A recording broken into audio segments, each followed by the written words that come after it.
Welcome guys back to the last part of this series of creating an e-commerce website. So we're still here and we can click on this product and we get our details. So now we want to implement user authentication and saved in cart, save this cart to a DB, and also some filters, right? And then thereafter we add some admin privileges and all that, and this thing should be fully functional. So now let's just go to our server. Let's just close this client and we go to our server, and we need a new route because we want to deal with authentication. So we'll just say user auth, create a new folder, and we can close that, and in this new folder we want to say user auth.js. right, so we'll need some few packages here. So let's just check our package.json. So we have formidable, we have that, we have cloudinary. So what we need here is we'll be needing bcrypt, because you do not want to save your users data within the not the data but in the password in the database. So we'll say npm install bcrypt,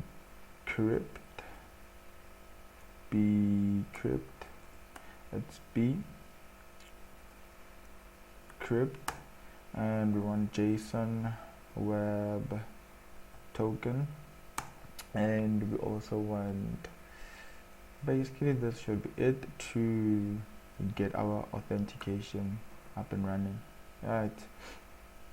And we can save that, npm install bcrypt JSON web token, and then we save. So now while that is doing its thing, let's just go and create a model for this user, right? So we come here in the models, we create a new folder, and then we say users model, and in this users model we can say user.js.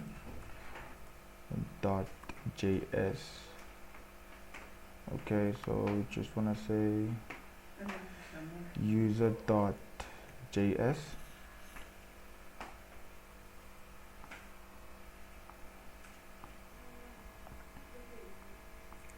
So we want to create this new user.js file, and then we want to create the model. So just say const mongoose is equals to require mongoose, come on man, require mongoose, and then we just want to say, what's happening with this, just want to say const, why am I getting this? Okay, so we say const user schema is equal to mongoose dot schema, and in the mongoose dot schema what we want to specify, so we want the email of the user, and then we also want the username. Let's just make sure that we fill its type. We say type of string, and this is required, right? And then we set that to being what, true, and then we say type of this user to be a string, and we say required to being what, true, and just make sure that we get that comma in, and we also want the password from the user, and this password is also what, a type of string, and we want a required of being what, true. and we finally want to have an admin so that we can know if the person is an admin, and we can say type of string, not string but then boolean, and required is false, so but then we can leave it out because it's not required. And then we can say default is false, right? So the default is this person is not an admin. And then we want the model, so we can say user is equal to mongoose dot model, and we want that user, and we want to use the user schema. And then finally what we do is we say module dot export. We want to export the what, the user. So this will be our model for the user, right? And I'm sure by now the bcrypt and everything is installed. So you want to install bcrypt and JSON web token. And then what then we do is we now go back to our route. So we'll say const router is equals to require express dot router, and what do we want? So here we also want to call in our formidable, so to pass in the forms. So we say formidable is equals to require, so you could use express JSON I think, and body parser should work, I think. I'm not sure, but then I think it should. So you can say const, also we want the JWT, require JSON web token. We also want the bcrypt require bcrypt, right? So now we have everything that we need, and we'll need okay, but then we'll get to that when we get there. So right now what we need to do is, let's start with the registration of the user. So we'll also need to call in the user's model. So say user is equals to require that go back up the models, want the user model, and we want that model, right? So now we have all the dependencies that we need. If we ever need anything, we'll then add them up. And then now what we can do is we can say router, what we can do is now we want to have a route for registration, right? So registration. So we then say router dot post, right? Because we want to send in a post request, and then we say /user /register, right? And then we want to make this operation asynchronous, and then say request response, and in there we just wanna initialize so that our formidable can work, and then you say formidable dot incoming form, and then we say form dot parse. Okay, so what's happening now? So looks like my formidable is not, oh yeah, I have to initialize it as a new, right? So say form dot parse, and we want it to pass in the request, and this can bring back an error and either fields and files, right? So now what we want to do is we want to extract content from the fields, right? So we can say const, so we'll use destructuring. So we want to destructure the email, we want to destructure the password, we want the password check. We want the password check. We want the username. We want the username, email, password check, the username, and finally we want the is admin.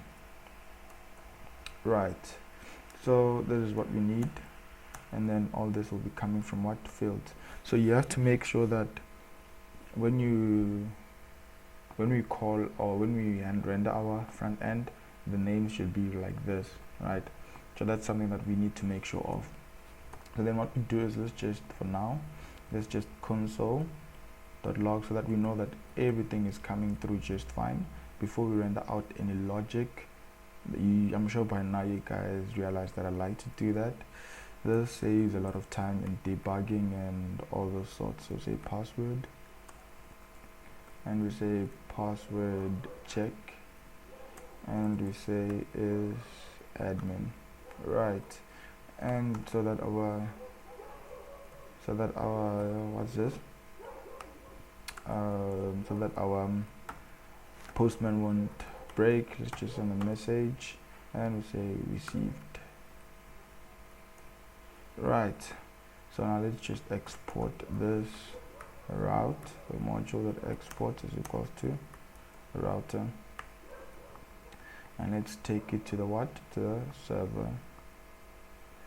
And then we'll say here const user routes user auth route is equals to require, and it's like that.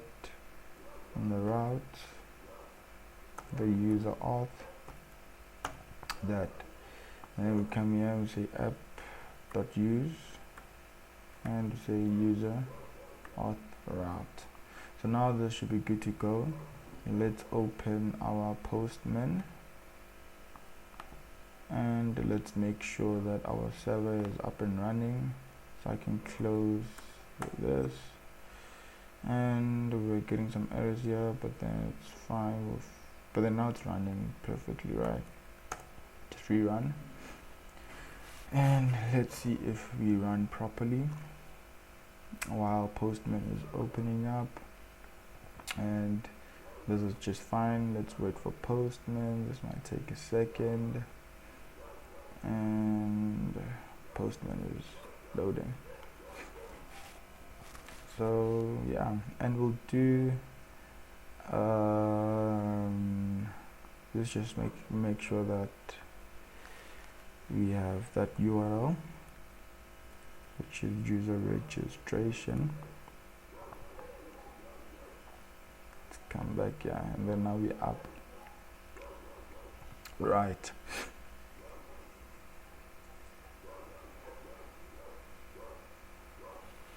So if you guys had better ways of rendering this out and everything, I'll be glad to learn from you guys too, and it'll be very helpful, because like I said, just a beginner guys learning MERN Stack.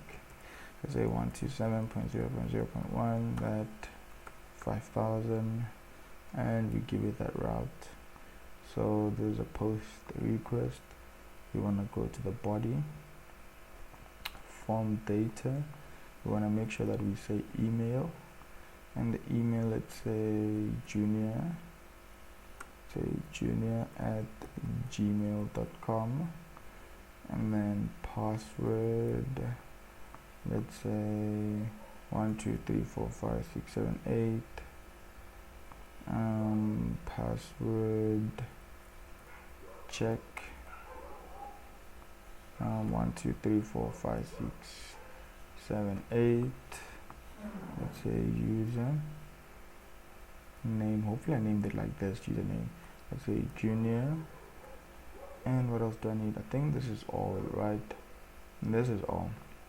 Now let's send, and let's see if we get back a response that will say message received. And let's see the content. So I'm getting the email, the password, the password check, but then not the username. So I think I named it differently. I named it username. So let's just do it like this. Let's just give it all small letters. Email password is admin. Oh, and I didn't call username, and there's is admin. So let's just say log username, and I shouldn't forget is admin. And we say username in small letters, junior, and we say is admin, and let's set this one to be an admin. This one will be the admin when we register, and there we go. We should be having everything, so we're getting our contents right. So we know that our route is working just fine. So now we can just remove all this. So now we just wanna validate the fields that are coming in, right? So now how then do we validate this? Let's make a try catch block. Right, so yeah, we just want to try and see that if not email, because if there's no email, then there's nothing that we can do, or not password, because these are the most important things. Password or not username. What we want to do is we want to return a response dot status of 400, and we want to give back a JSON data, and we want to say the message of this is not all fields have been entered. Right, so this is the first validation check of checking if all the fields that are important have been there. And this one we're also not saving it, so it's not we can even check that too, because we need to also validate the passwords that they are equal, right? So we say also if the password check is not there, so it means this person didn't go through the entire form that we will have made in the front end, right? And then we now want to check if the password length, because we need to have our users having secure password. So if the length is less than 5, right, we also want to return a response dot status of 400 dot JSON, telling this user that password needs to be at least 5 characters long, right? So this is the second validation, right? So after this, we want to check if the password that this user entered are actually the same. So we say if password is not equal to password check, and then we want to return a response dot status of 400 dot JSON, and you want to tell this user that enter the same password twice, right? And then if this person goes through all this, right, we want to check if there is an existing user, and we can also make sure that the email is unique. So if we go to the model, we can add in for the email, because this is the one that we'll use the most. We'll say unique being what? Being true, right? So but then we can also have added our own validation check here. So what we do is, since now this person has passed through all these validations, it means that possibly this person is not a user here and he or she wants to be added. So now we say const, and we say existing user is equal to await, and in order to use await we'll need to make this parsing asynchronous. So because MongoDB uses asynchronous, and then we want to say find one, and we want to find one whereby the email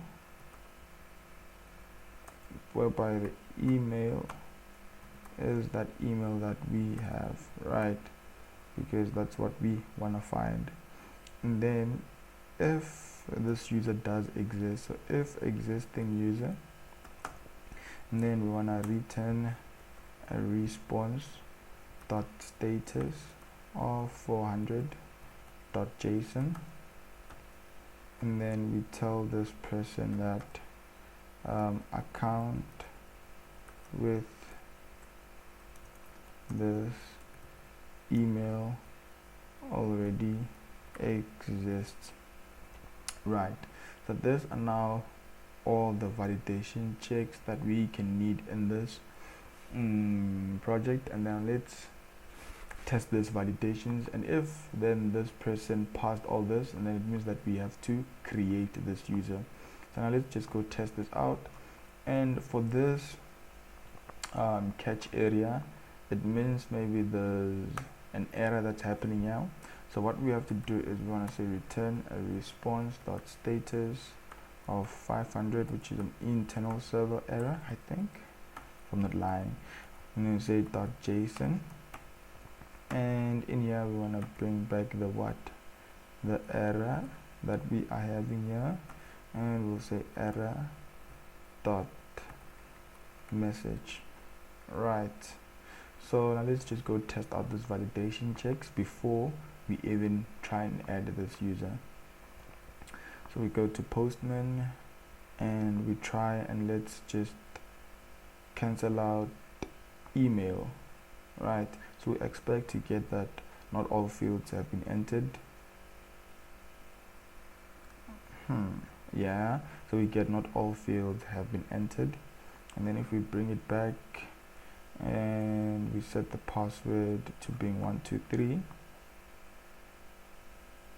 and then hold on, what's happening here?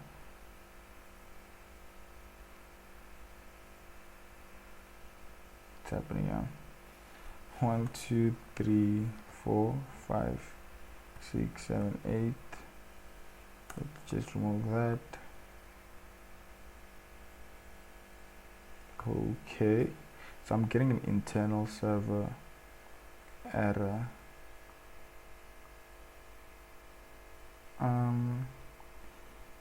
Ensure or collection, ensure index, create index instead. Oh, okay, let's just see what's happening here. Let's go to, by the way, what did we call this? Mongoose, I think we called it, yeah. So let's just go up. What do we call that? Mongoose connection. So let's say use create index, set that to being true, and hopefully we should be fine now. Okay, we should be fine. Just like clean terminal. Let's go back to Postman, make sure that is running smoothly, and then there we go. And then now let's send this again. Let's see. And I'm getting an internal server again, internal server error.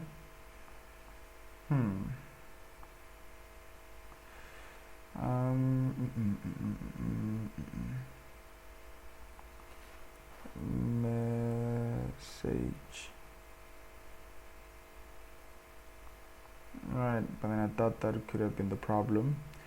So let's just try this again. and then password is not defined. Error, password is not defined. Password is not defined. What's happening here? You see, guys.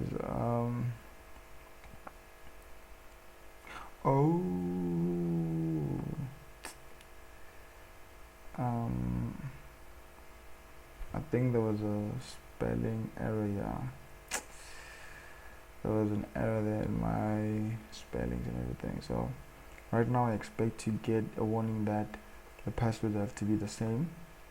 That's what I hope to get. Enter the same password twice, right? And then if I give it a less than 5, I should get enter the same password twice. Let's just try the less than 5.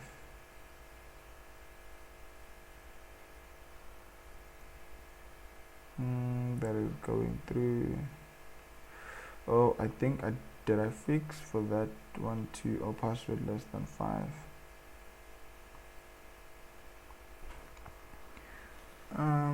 What's happening? Yes, why am I not getting a response back? Why am I not getting a response back? Because this should be giving me a response. Oh, it's password.length. So because password.length.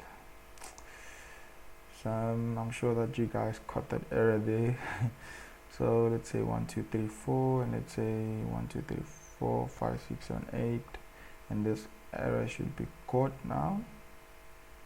And then passwords need to be 5 characters long, and if I do not enter this, I get not all fields have been entered, and basically we are validating this properly, right?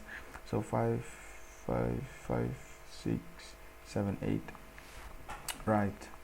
So now what we want to do is now we want to create a user, because now this user has now passed all these validation checks, and if this person passed this, then we want to create this user, right? So now by creating this user, you have to know that we cannot save the user's password as raw as it is, as 1 2 3 4 5 6 and 8, or any other password, right? So to secure our user, if there is an ever database leakage, which we hope not to happen, so we say salt, and then we say await, because this is an asynchronous operation, and then we say bcrypt, dot generate salt, and by default this salt has rounding of numbers 10. I believe this thing works like I don't know if you guys know about that cipher, that will cipher man. I don't know if you guys know about that, but then I think it works like that. So and then we say const, and we want our hashed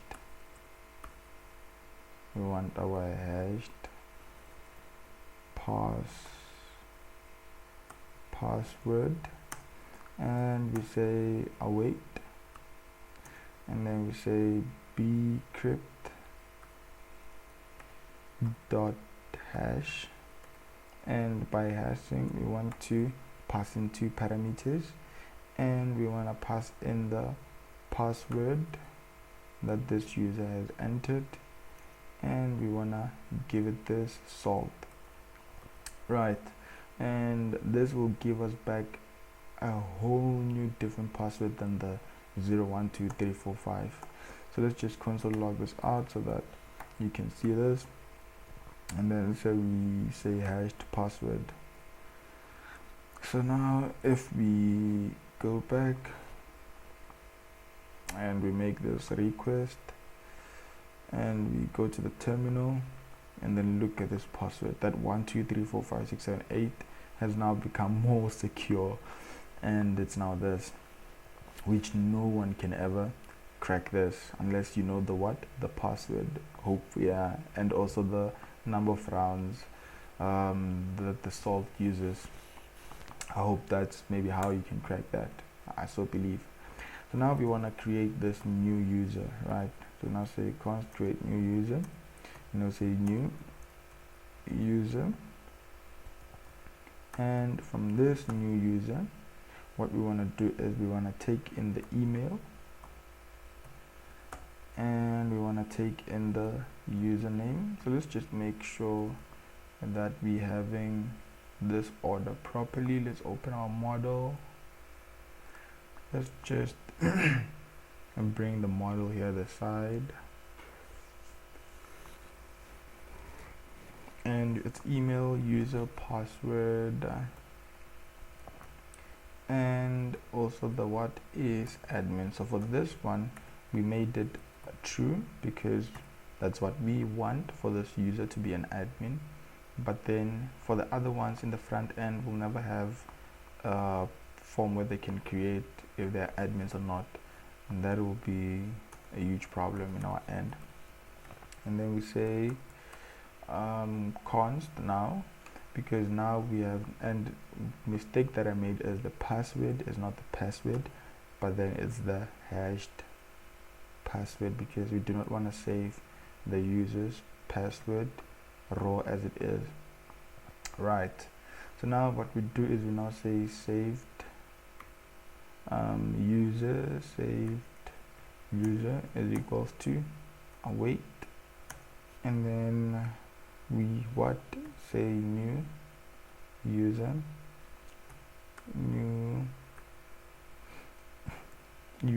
dot save, right? And then I can close this one only on the left, on the right.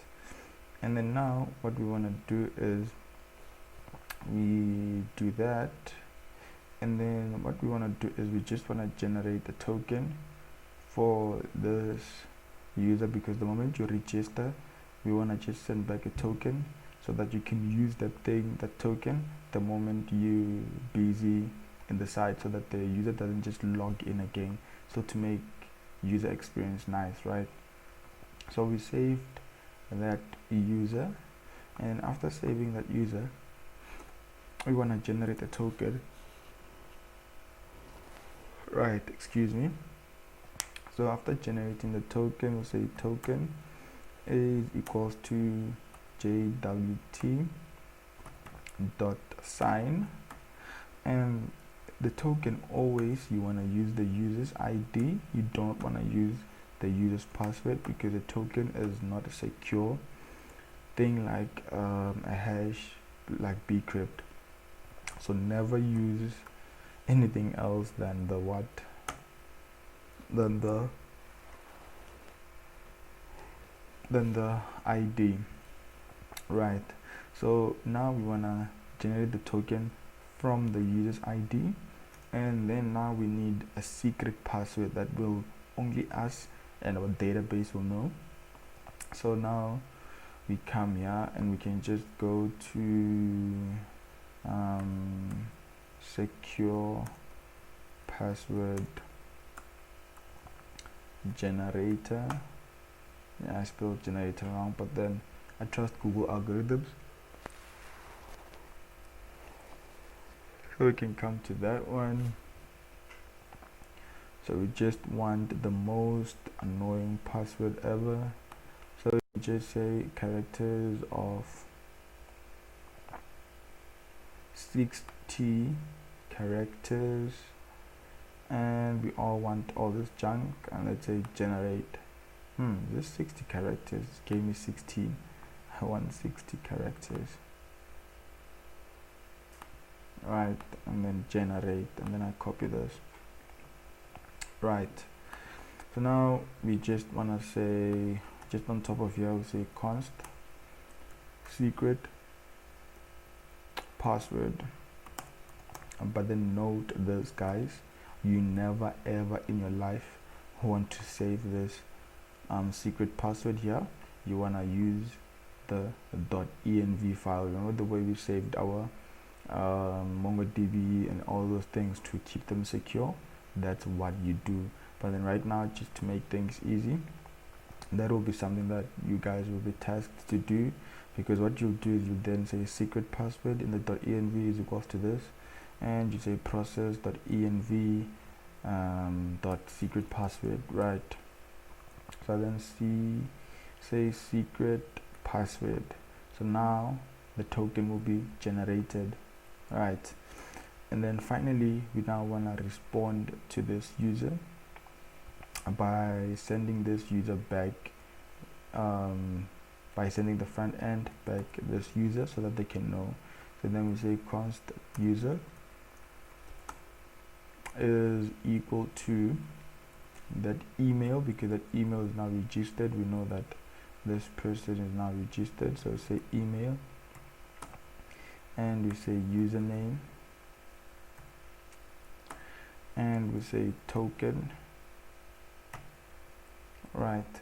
So this is the contents that we need, right? Excuse me, I'm sorry for the yawning. Oh, I'm so tired.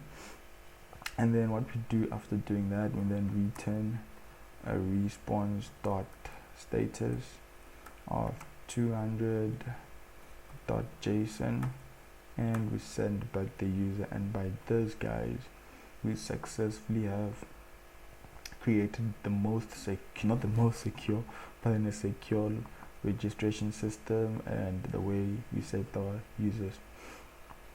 So let's go back to Postman. We expect to get back our information, right? Let's see. So let's see, and I hope that's saved, and there we go. We get back our token, we get back the email and the username, right? And then now registration is now complete. We now have fully functional registration, and now we can go back, just make a dummy other account, but then making sure now that we do not even pass let's see if it will break. We do not even need to pass in the ace admin, because by default that is false, so it's not required. And then what we do is now we change this one, and then we say this what is test1@gmail.com. The password can remain 1 2 3 4 5 6. I changed the password, man. 1 2 3 4 5 6 7 8. And the username, let's rename the username, email, I mean, let's say email, and I say test1@gmail.com, right? So we have all fields, and let's send this back. The admin is now closed. By default now it'll be false. I don't want to sign in Postman. Let's send that back there, and there we go. We have our another new user. Now let's make in a login system, and so now we need to make another new route. So we say router dot post, we say user login, right? I want to make this an asynchronous operation, so request response, right? And then now we need that formidable, say const form is equals to new formidable.incoming form, and then we pass the form as a form.pass, not the form but the request, and this will be async, and then we can either get errors, or we get the field, or we get the files. And then what we want to do is now in the signing in, we only need the password and the email.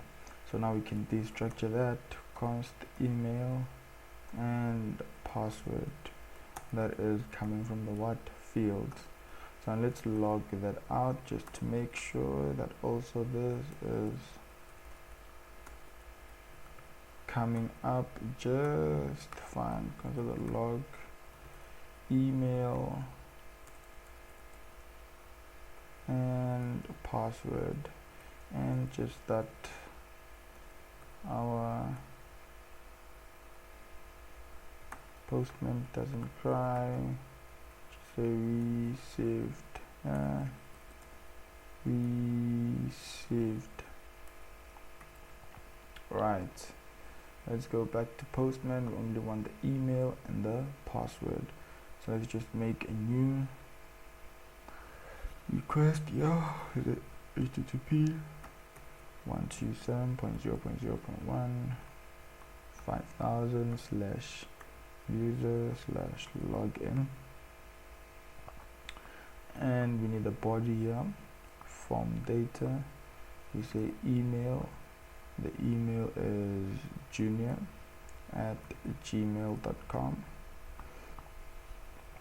we need the password, and the password is 1 2 3 4 5 6 7 8. Right, and we send that back. It's a post request, not a get request. We send that post request, and I'm getting errors. My server's up. 127.0.0. Oh, I have that right. So now this should work. Received, and the email and password is coming in. Right, so now we just want to make validations like normal. Right, so now we can just remove all this, and we validate this incoming request. Right, so try catch. So if there's any errors, right, we'll get to that. So now what we want to do is we want to check if there's no email, then this person cannot be logged in, or password, and then this person cannot be logged in. So we then return a response dot status of 400 dot JSON, and we say the message, not all fields have been entered. Right, so this is the first validation check. And then if then on of those things are there, then it means that basically we can validate that. So now we want to just find this user, right? Then what we want to do is we want to say const user is equals to await, and we say user dot find one, thereby the email, because we know that the email is always unique for each and every user. You want to find that email.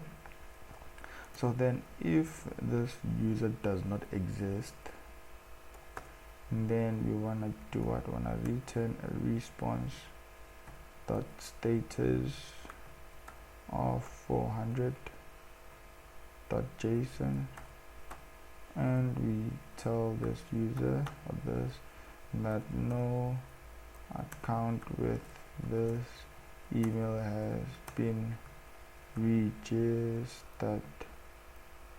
Right, and then if then this person passes all these validation checks, then it means that this user does exist.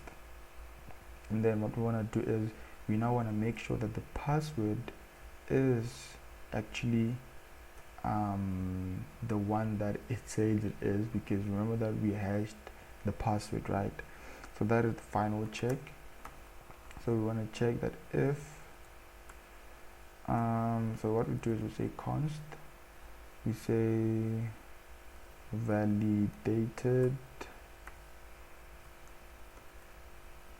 password is equals to await, and we call in bcrypt, and we call in the compare method, and we want to compare the password that this user has entered with the user dot password.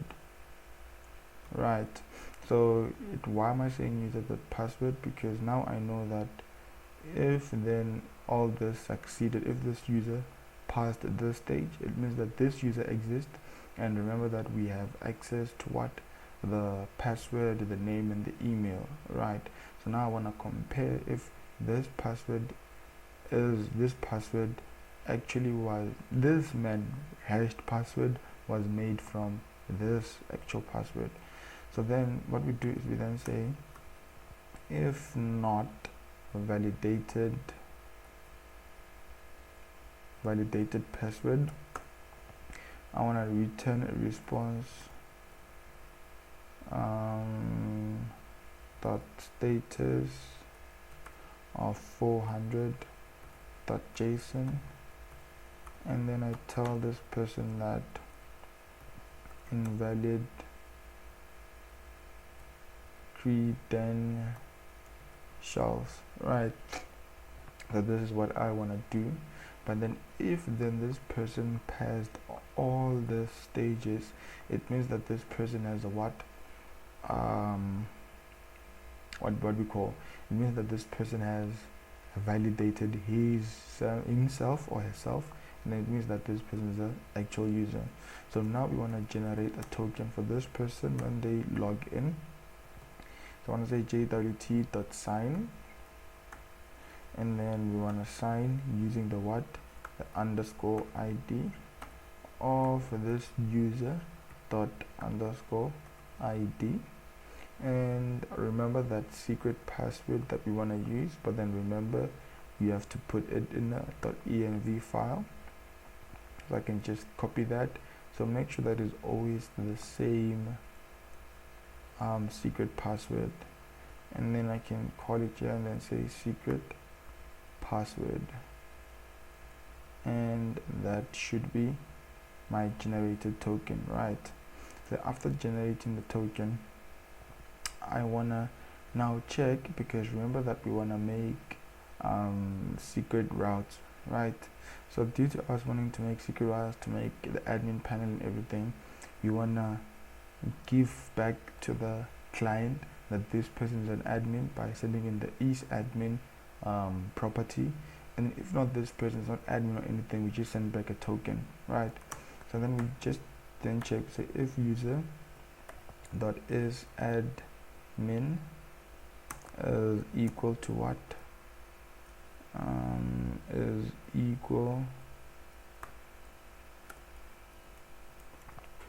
equal to true,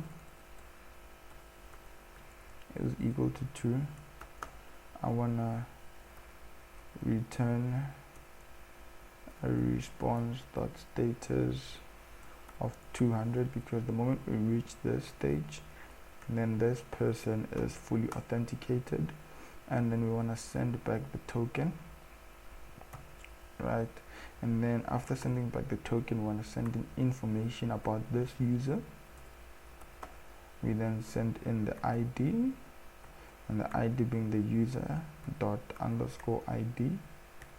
We want to send in the username being user dot username.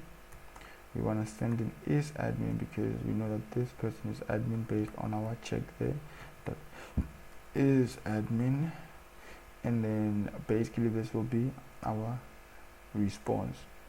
But then if then this person is not admin, what do you want to do? We just want to bring that there to format that properly. Hold on, my formatting is proper, right? So then what we want to do is, if then this person is not admin, I just want to return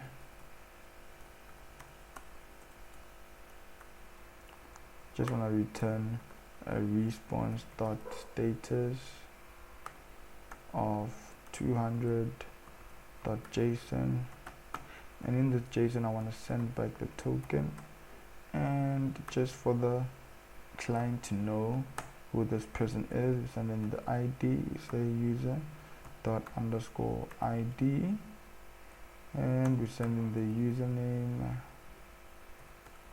We send in the username being the what user dot username. Right, so now we send in that kind of data if this person is not admin, and then now we want to send in the error message if there's an internal server problem. Say server dot status of 500.json. I want to send the error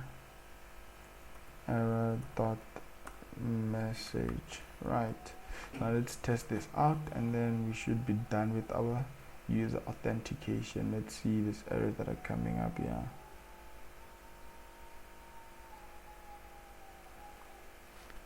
I think I didn't use semicolon there.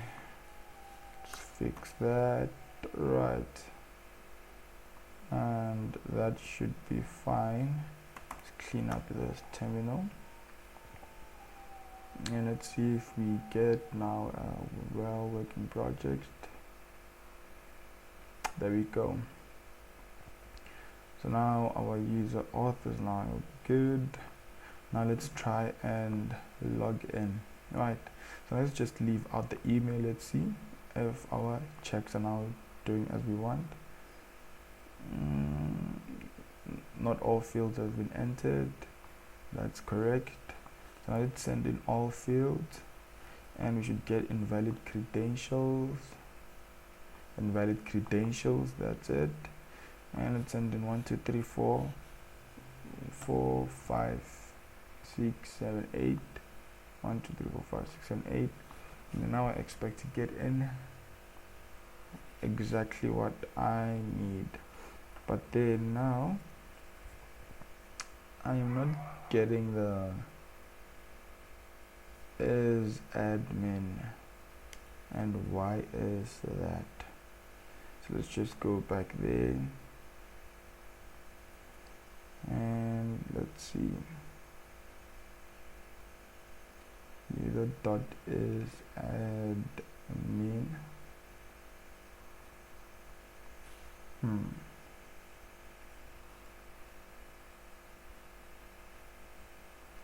I'm not getting this. I thought this can have problem, but then at least now we know that our auth is working. Okay, so I'm not getting this admin thing. Okay, so let's just try registering. Let's say, what's the user, the email? Let's say test2, and then we set is admin to being true, and the rest can still be the same. We do not care about this. Let's send that over. Right, so that has been created, and then we go back there, test2. We now give this back test.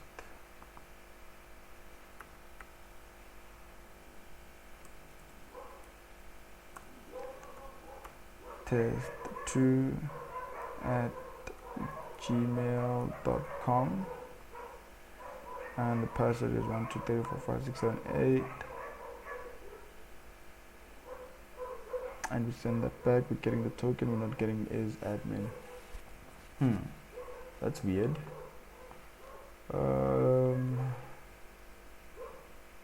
Is admin.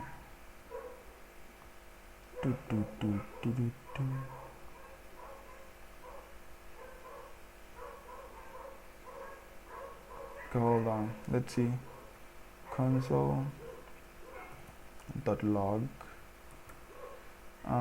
user dot is admin. Let's see if we are getting that. So let's just wait for the MongoDB to be up. Let's just send that back, and let's see if we get back our console log. And it's not logging out it's not logging. Account with this email already exists. Oh, I was trying to send in. I want to send in that login, and I am getting it true. Right. Let's see. The type of this, type of, so that I can see. Maybe I am making this check wrong. So the type of this, it's a boolean. I don't know why I checked, because it definitely is a boolean. So instead of making it a string, if is admin is equals to true, that boolean variable. Hold on, so I do not even need to check like this. I can say if user that is admin, because it will return true or false. Right. So what I need to do is now check. Yeah, let's send that. And there we go. Now we're getting the what? The is admin. And let's try logging in with test1. And test1 should only return the what exactly, because test1 is not an admin. Let's try in the junior. What's happening here? 1 2 3 4 1 2 3 4 5 6 7 8. Let's say email is equals to junior at gmail.com. Right, let's send that back there. I expect to get my is admin exactly. So now we're done with our authentication. This is fully functional right now. Now we can go back here, and in our plan we can finally say that our user authentication is what it is done. So now let's deal with cut system. So it's just that I don't want to make this video like 10 hours long. So basically you'd make most probably a form, which we will make, but then we'll just only make a login form, so that we can cater for a login user, so that we can render only a login user can enter. Okay, so now let's get started with the cut logic. Right, so we close all these files and we're done with authentication. So we'll still do some bit of server-side code and close that model, and in the cart we need a model for cart. Right, so we'll need a model for the cart, and let's get that down. Say cart model, and we do that to this, and we say cart.js.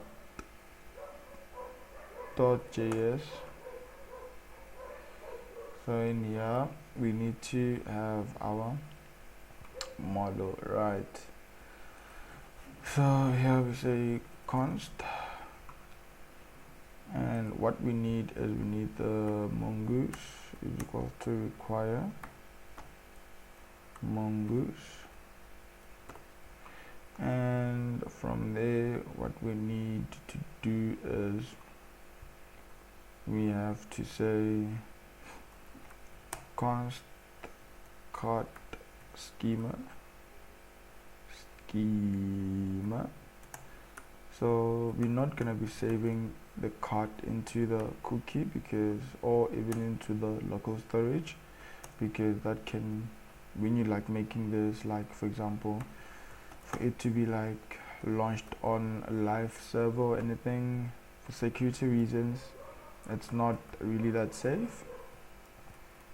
And we can say this user is required, because this will be the email so that we know who's the owner of this cart. And then we say cart, and this will be a what? An array, right? Or we can say a type of array, or this, it's still the same thing. Let me just say that. Let's say type, still the same thing. You can say that, or you can say type of array, but then I just prefer using it like that. And so you can say const cart is equal to mongoose dot model, and we say cart, and I want to use the cart schema. Use the cart schema, right? That is the model that not the model, but the schema that I want to use for this model. And then I say module dot export is equals to cart. So with this cart, now we need to create in that route, we need a file in the cart routes. We need a file, let's say cart, let's say cart.js. So in this cart.js, right, what I need to do is, now we'll need some few dependencies. We say cart router is equals to require express dot router. Now say const formidable, because I need to get the information coming from the client about this card. So I want to pass, right? And I just love using this, what we call, I just love using formidable. The JWT is equals to require. So we have to, before this person can add to cart, you need to validate this person, that this person is logged in. And if this person is not logged in, this person cannot access or add anything to our database. So when I require the user, because we need to validate this user. So we go back there, we go back there. We need the models. We need the user's model. We get that, right? And then finally we'll also need the cart. So to add to the cart, once we have validated this user, and this will be a long logic, but then I hope to break this down properly with you guys. If I get lost, bear with me guys with the debugging. But then this will be all the files that we need, right? So now what we need is, now we have to say router dot post, and we want to add -2 cart, and the source code for the entire project, I will put it in the description below. You guys can go check the source code of this project, and it's complete and looking just fine. So now I want to say const form is equals to new formidable dot incoming form, and I want to have the token. So the token will be passed by the client, and this will be coming from the headers. So say const.request.header, and you can call it whatever you want, but then I'll call it xauth-token, right? So now we use a try and catch. Come on, IntelliSense, there we go. So So now I want to use a try and catch. So we want to check if there's no token, then definitely we just want to block this user from even going further. We want to say return a response dot status of 401 bad request dot JSON. I hope that's bad request. I might be wrong. And we want to send in that message, and then token unauthorized cannot add to cart. Right, so that is the first validation check that we need. So then if this person has then added this token, we want to validate that token and say verified token is equals to JWT dot verify, right? And we want to pass in the token, and this is where that secret key comes into play. So you remember now, if we had the process.env, it would have been easier for us just to call in the process.env, but then I was just lazy to do that.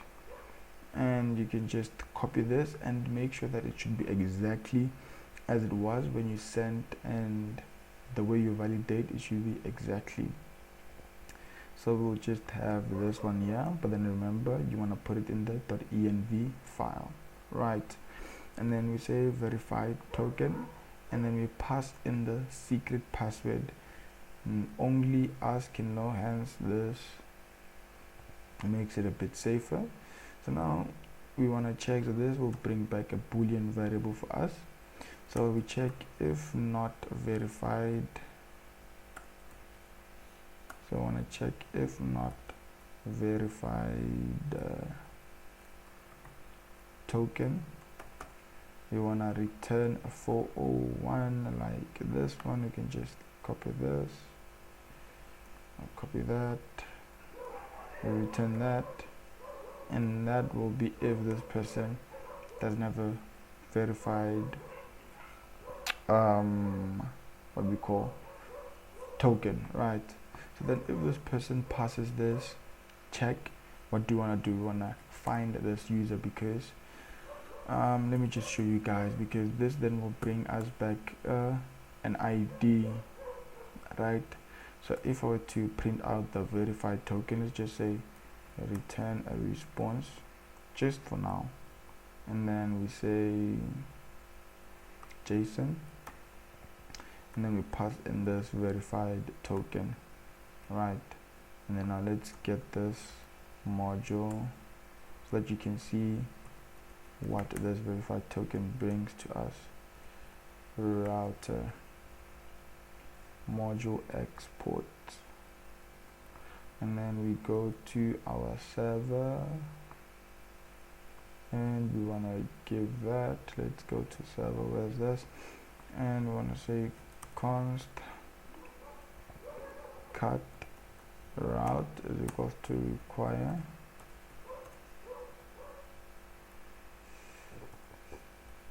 go to route, want the cart, and we want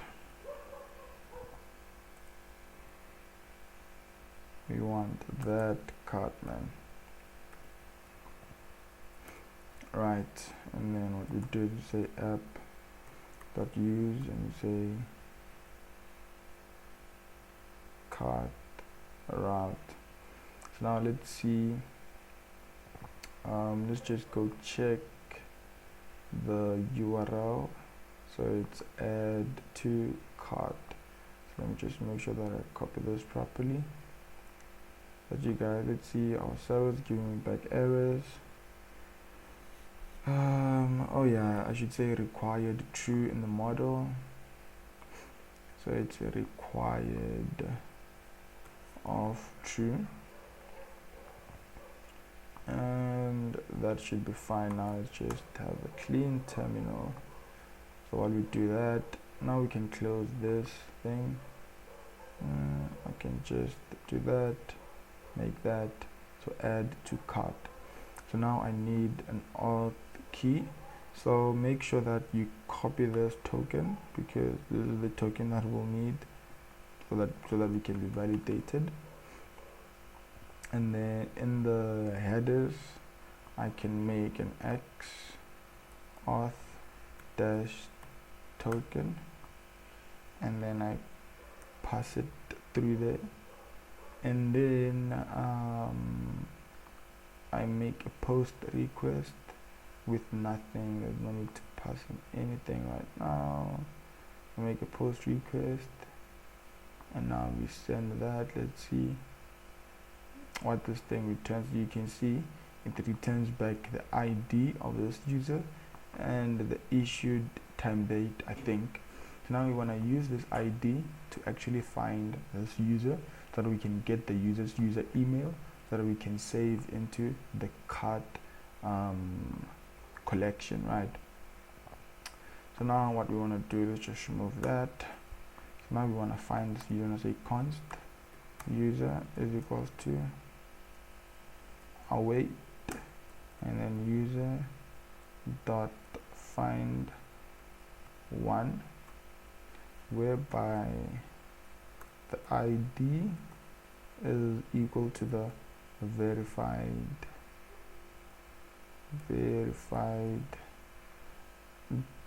token dot ID. And then what we want to do is we now want to say now the user's email, the user email is equal to the what user dot email. So before we go through, let's just check if our logic is giving us proper stuff. Say user email, right? So now what we do is then send back this. Now we expect to get a user's email back to us. Alright, I hope my server is now up and running properly, and I'm not getting any errors there. So what's happening here? Why the delay? Okay, let's just cancel this. Let's just send again.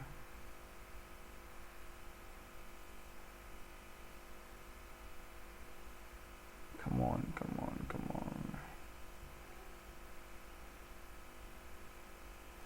What's happening with this thing? There are response.json user email. This shouldn't affect anything, man. I'm just doing this. User email. Oh yeah, man.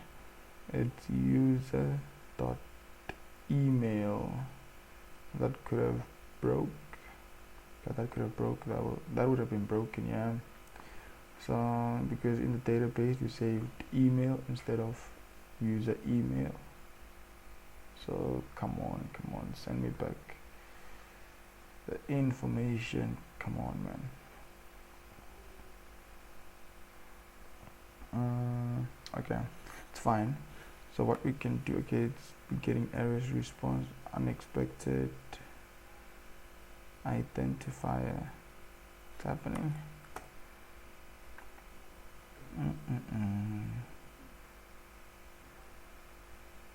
Okay, so you see, if we had continued going on and on with this code, we could have carried on for sweet nothing. It's always nice to check your progress as you go. Something that I use, man, like guys, return response.json, and I want to send back the user. I want to see if I'm getting back this user.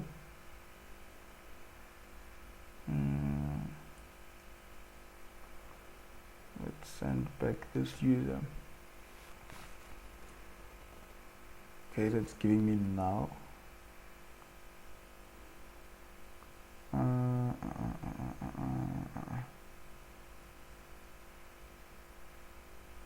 Okay, hold on, let's log out the verified token one more time. Let's see how that verified token came back to us. Maybe it's coming back in a way that Okay, so it's coming like this, so it's underscore ID. So it's underscore ID. Right, it's not a problem. So the verified token dot underscore ID, and then now I just want to say const user email is equal to user dot email, and then I want to log on a response, send back to postman response.json. I'll send back the user email. Alright, let's see if we're getting back our JSON data. So you see, guys, I was making a mistake. It's dot underscore ID, hence it was finding a null user, and it's giving me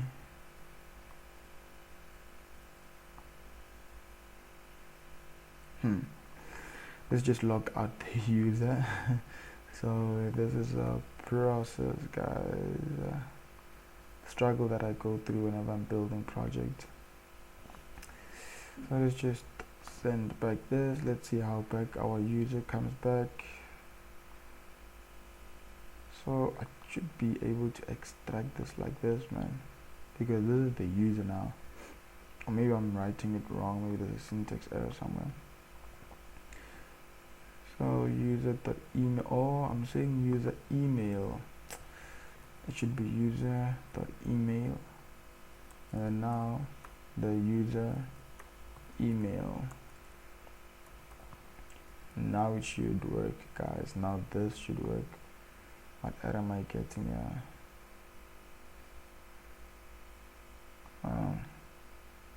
Okay, everything is sorted. Let's send this back, and now we should get that email. There we go. So now we have the email. So now we know that we can grab in the information, because now what we did is we validated this user and we got back this user. So now we know that the user email is now good. So now what we want to do is we will now want to handle the information coming from the client about this cut data. So what we do is we say form dot pass, and in this pass we want to pass in the request, and we want to just make this a synchronous operation, and we want to get the errors if there is, we want to get the fields if they are there, and we want to get the product, not the product, man, we want to get the files. But then obviously I thought we'll be sending files. So then we do that, and then what happens is we now have to destructure the fields, right? So our client will be sending in this information, or will be sending in the product ID of this data. It will be sending in the product name. It will be sending in the product price. I will be sending back the product price, and it will be sending in the QTY, which is the quantity, and we also need the product image, which we know that is a URL, because now we have handled everything by Cloudinary, and all this are coming from what fields, right? So now we know that right now we cannot really test this, but then we'll test this heavily when we use the client, right? So now what we want to do is we want to check if existing cut owner, right? Because what we want to do is we do not want to add a cut that has no. What we want to do is we want to update the cut of that owner, and who's the owner? The email. Hence we made the email unique and all that. So what we do is we say let existing cut owner is equal to await, and we want to use the cart dot find one, and we want to find the user. Remember the user that we created there, and we want to find the what by user email. So this email will bring us back an existing cart owner if it's there. So if not existing cart owner, what we want to do is we want to create a new cart. So say const new cart is equals to new cart, right? And then we put in the user, who is the user email. And now we want the information from the what? The cart. And the cart, why did I do that? And the cart will be taking the following information. So the cart needs the what? The product ID. It will be taking out the product name. It will be taking the what? The product price, and we want the QTY of this thing, and we want the URL of this product, right? So this is when this user is not this cart owner is not existing. And then what we do is we then so what we want to do is we want to say const saved cart is equal to await new cart dot save, and then we want to return a response dot status of 200 dot JSON, and we want to return the what? The saved cart. So this is when this cart owner doesn't exist. But now if this cart owner does exist, what we want to do is we want to check in for duplicates. And the way we check in for duplicates is by what? The product ID, right? So then we say const duplicate product is equal to existing cart owner dot cart dot find, right? So now we want to find an item that is item dot product ID, which is equal to the product ID coming in from the request, right? So that's what we wanna check. And then if we then find this duplicate item, then we wanna update accordingly. So what we do is we then say if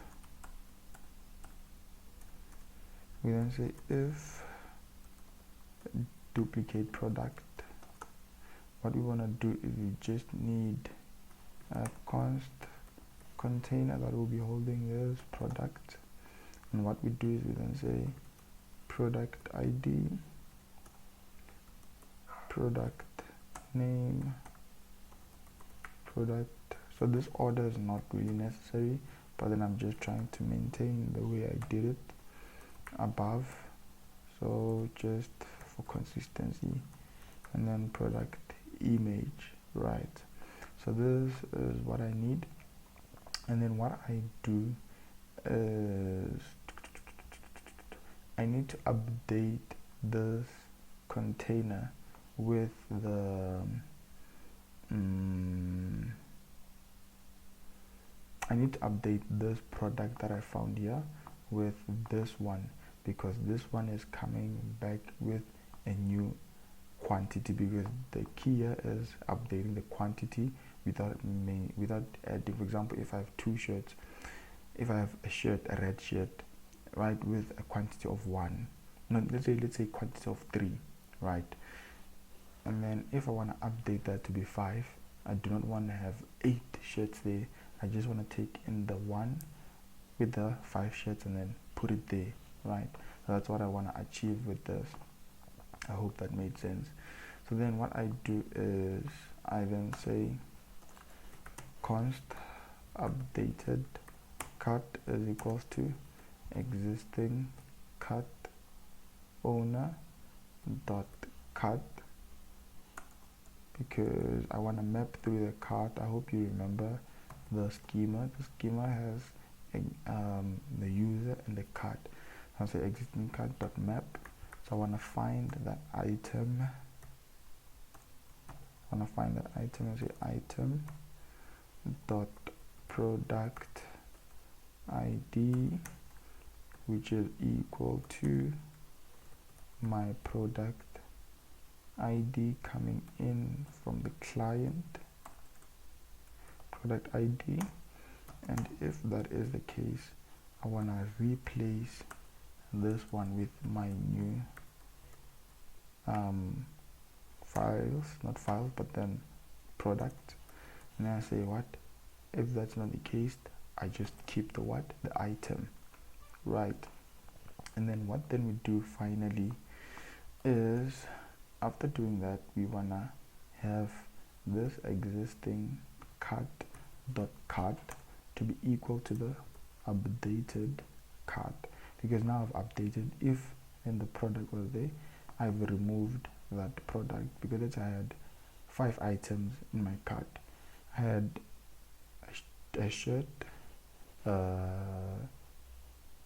toy, a rubber ducky, it's a toy either way, and I had maybe shoes. So if I had changed the shoes to being 10 pairs, and previously I had 2, and then I only removed the 2 pairs and then added the 10 pairs, and then the rest remains the same, right?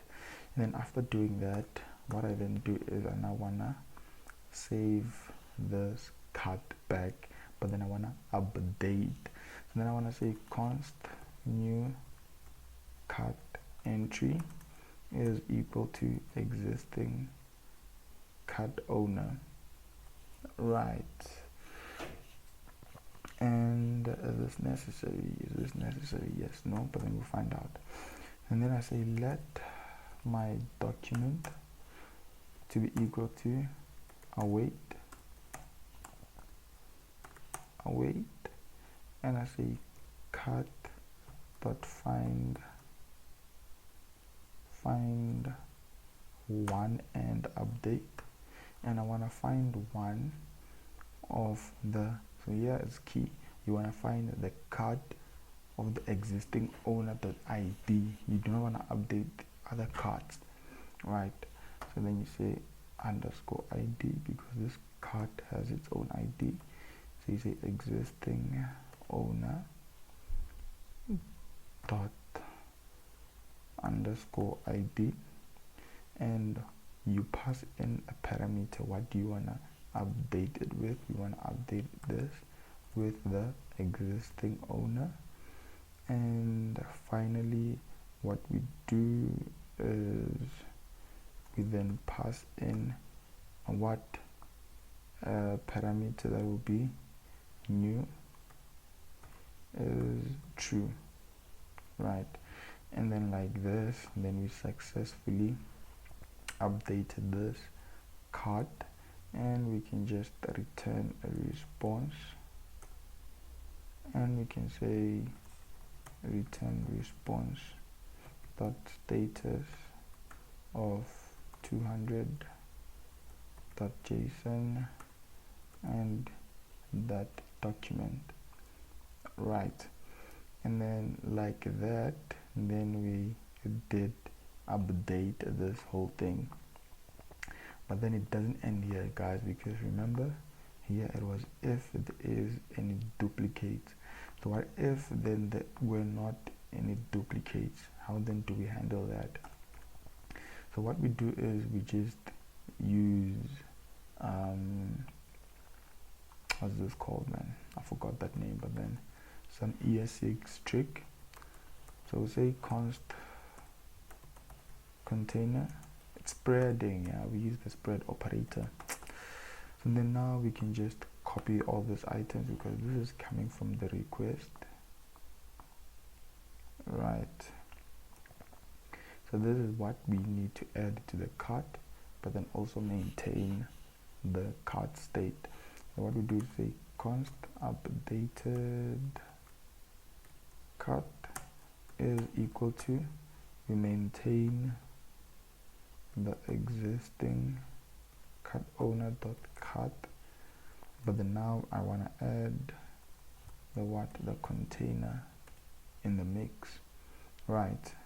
And then we apply the very same thing as the existing cart owner dot cart is equal to the updated cart. And then finally what I do is I then say let, so I can just copy this because I need the same logic here, which is this one of let the document, and then we return a response to this user. So I copy that, paste that there, and like this I finally have updated this cart. This will be fully functional. And then finally I have to, if there's any error, say response dot, okay, what's happening now?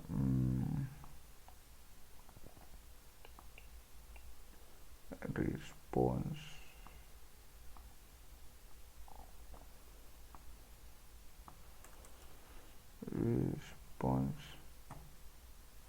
dot status. I was wondering why it's not giving me the syntax. It means maybe I did some errors. Something that I always look when I'm writing my node server and all that. So I bring back the error dot message. So I know this is a mouthful. Let me just go back to this again because this was a mouthful.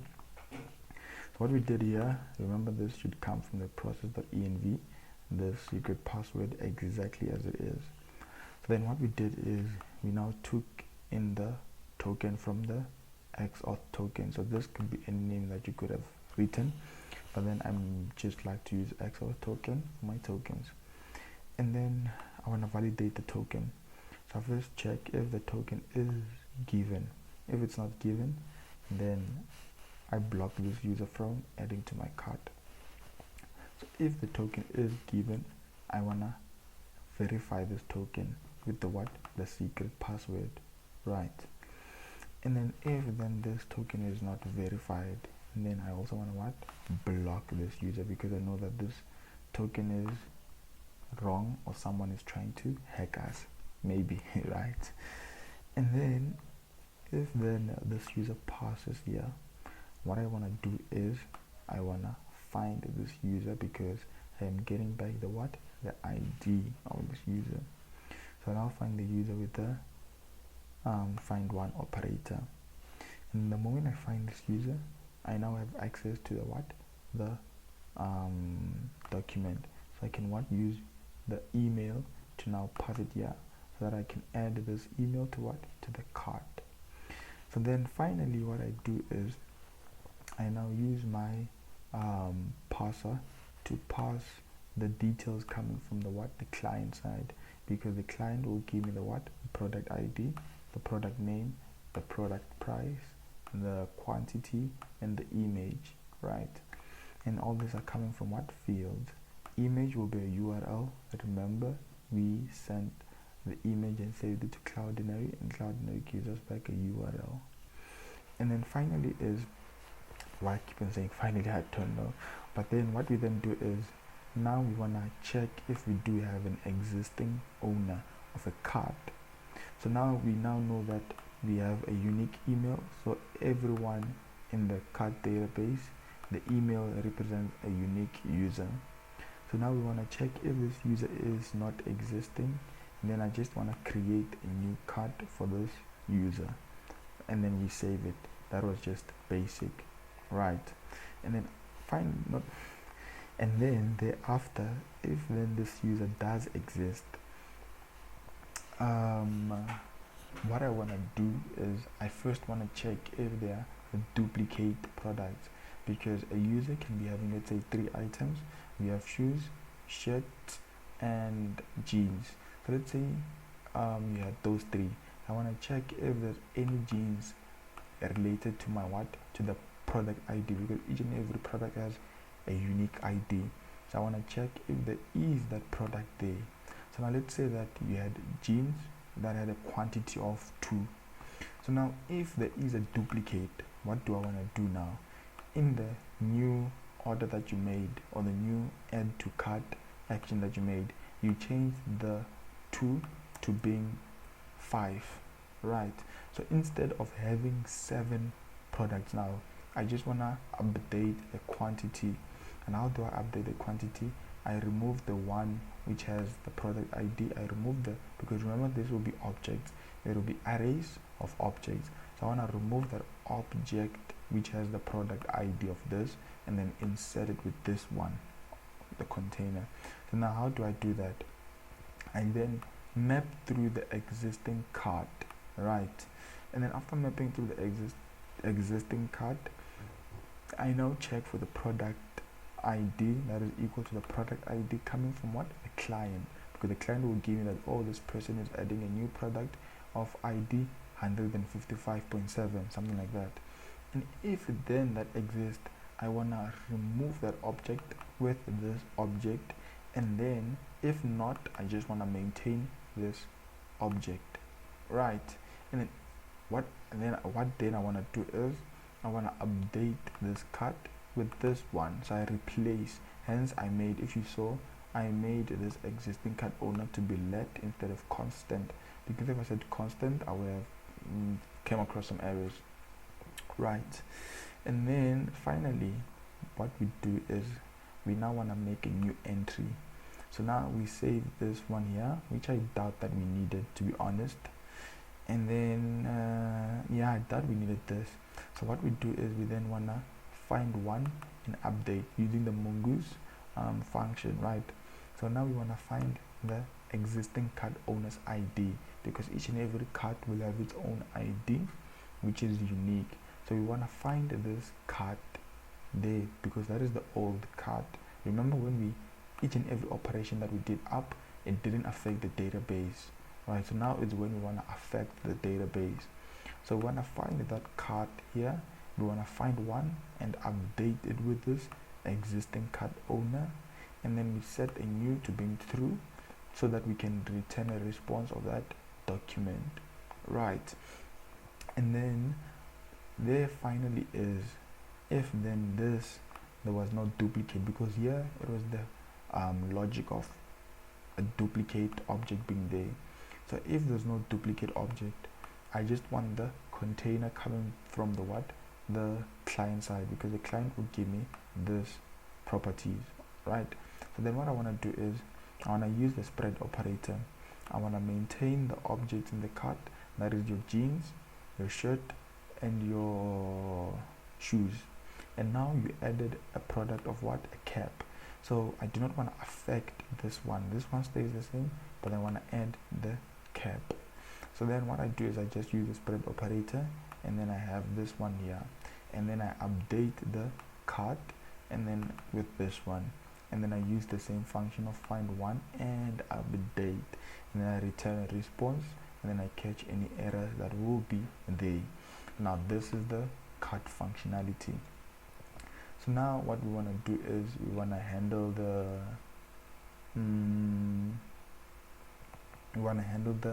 remove to cart action.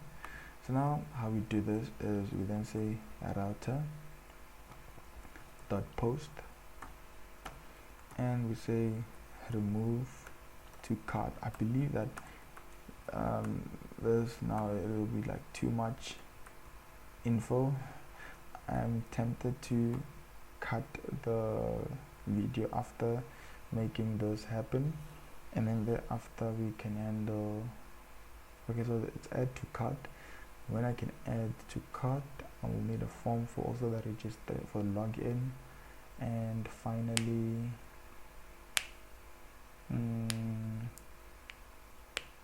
I will need the payment integration. Yeah, let's just continue. We'll end where we will finish at the point where we add to cart from the client itself. So say request response, and then here we know that only an authenticated user can tamper with our database, right? So hopefully you guys will understand this more now when we do this again. Say form formidable dot incoming. You know, I really had a hard problem of grasping this process because I used to save this inside my inside my local storage, until a friend of mine told me that this can cause like security problems and all that, and then I tried by all means to find a way of doing this, right? So we do the very same thing here. We say that if not token, I just want to return a response dot status of 400 dot JSON, and we pass in the message, and we say token unauthorized cannot remove item from cart, right? So that is our first validation check. So if then that's there, so we can now just copy this validation. We can just copy this because now that is the case. So if then this person provided the token, we want to validate that token, right? And then now if and then this person is valid, so now we want to what's this, we want to just say form dot pass, and I want to pass the request, and what happens is I need the errors if they're there, I need the fields, I need the files, and then from the client I will need the product ID, the ID that are there, because I cannot use names, because what if you have jeans, you have 10,000 jeans for example in your inventory, yeah, and then which one would you know? So hence product ID is key, right? So I'll say const, so I have to destructure this will be coming from what? The client, say product ID, and the user email. This is something that will also be passed from the client, so that I can find the exact cart of that user, right? And then what we do now is we want to find that cart. So we say let existing. So remember, is we're using let because we want to manipulate and play around with this cart. Hence we saying existing. We say let, and then we say await cart dot find one, and we want to find one whereby the user is the user email, right? So now the moment we find that user, what then do I want to do? I want to update the cart, right? So I want to say const updated cart is equal to existing cart owner dot cart dot filter. So when I use the filter method just to remove that item there, say dot filter and say item, whereby the item dot product ID is not equal to the product ID that I am getting from the client.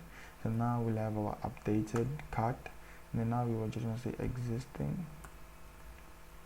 I want to say existing cart owner dot cart is equal to the updated cart, and then thereafter we want to do what? We want to find one update. We say let document be equal to await cart dot find one update, and I want to find one by the ID because I want to update a specific cart. So I want to say existing cart dot owner dot underscore ID, and then I pass in the parameter that I want to update. I say existing cart owner, and then the final parameter is the what? The new being equal to true, right? And by this we now have successfully deleted that item, and then I wanna return a response of that new card. So I want to say return response dot status of 200.json, and I want to say a document. And then so this logic of updating is actually the easiest, the one of deleting. It's literally the easiest than that other one where you add, where you have to look at different scenarios. So this one was pretty straightforward, but then I'll just go back to it again so we can all understand. So what happened is same old thing, validation of token, taking in of token, right? And then what I do is I use the form.pass. So the client will give me the product ID of what I am deleting and give me the user email to find the cart. That's what I do, and then I find the cart of that user email, and then what I do is I now want to filter the object which has a product ID coming from what? The client. Once I've successfully filtered, and then I want to update the cart, and then I manipulate the database now by updating the cart in the database now, and then I return the response with the new document. So now we have made a fully functional cart system and a fully functional authentication. So now it's the time to handle the client side.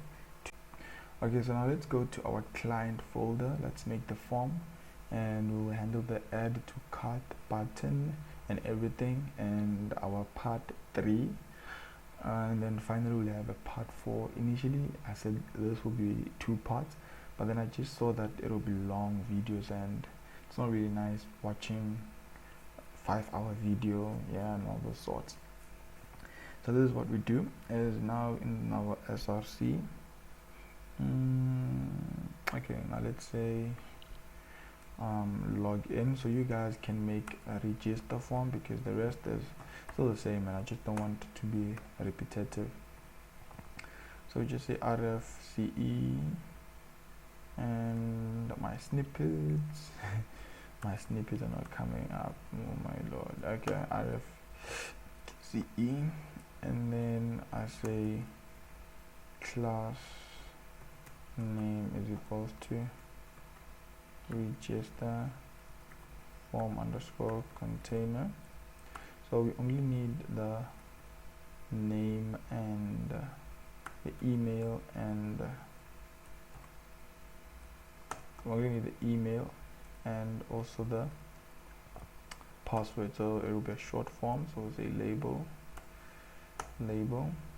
and I remove this HTML4, and I say email, and here I can put in the input, say email, and then I pass in the input inside here, and it'll be a placeholder of enter in your email, and it'll be required, and we set this to be a type of email, not text, right? And then finally we need a label of password, and we pass in that input, and we can remove all this junk here, and we want this to be a type of password, and we say placeholder, enter your password.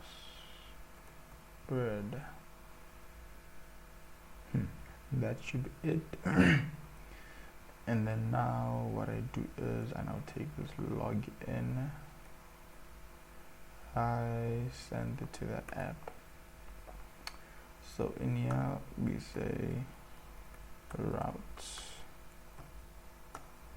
and I want this login,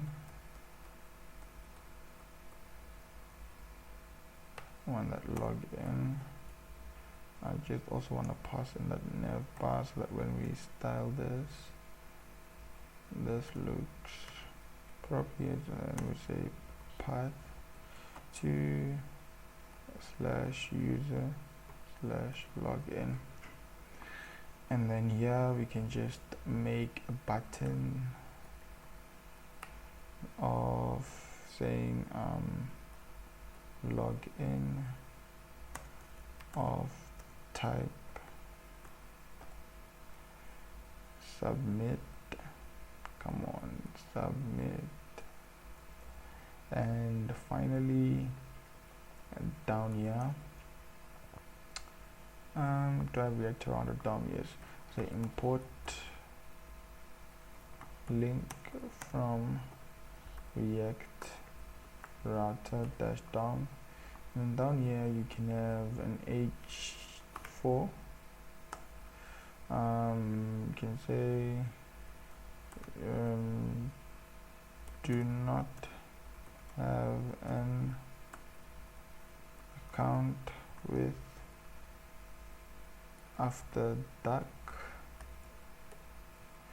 If not, we want to give you a link to go and register, right?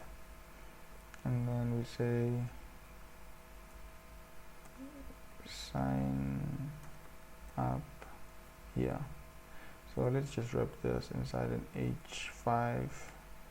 Let's say h5, do that, and this will take you to /user/register, right? But then this form you guys will make, and we save that, and then that should be it. We'll need some state, so to handle what's happening with this, yeah, we'll need some state, so to capture this form data and send it back there, right? So now what we do is we need to go to our nav bar, right?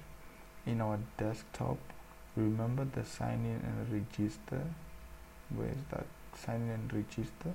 We need to wrap this one inside the link that will take up to the login form, right? So we already have that link, so we just say link, we wrap that inside a link, we put that there. What am I getting? Okay, and I say to /user/register, right? Let's just verify. Oh, it's login. I'm doing with login. I forgot. Go to desktop and I say login, And now this should work like a charm for me. Let's go back to that app, and then we will restore the styling. So now we have our form. Let's just style this form to be a little bit decent. So now let's say our login form.css, and then bring it here so that we can see our classes. Let's say import. I'm gonna import the style sheet. We still have to go a bit up.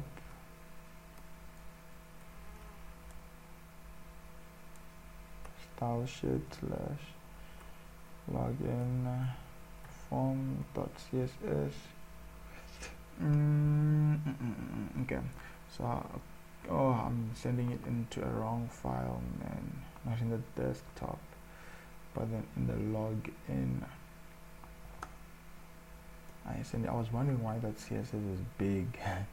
I was really wondering, and this path might be wrong.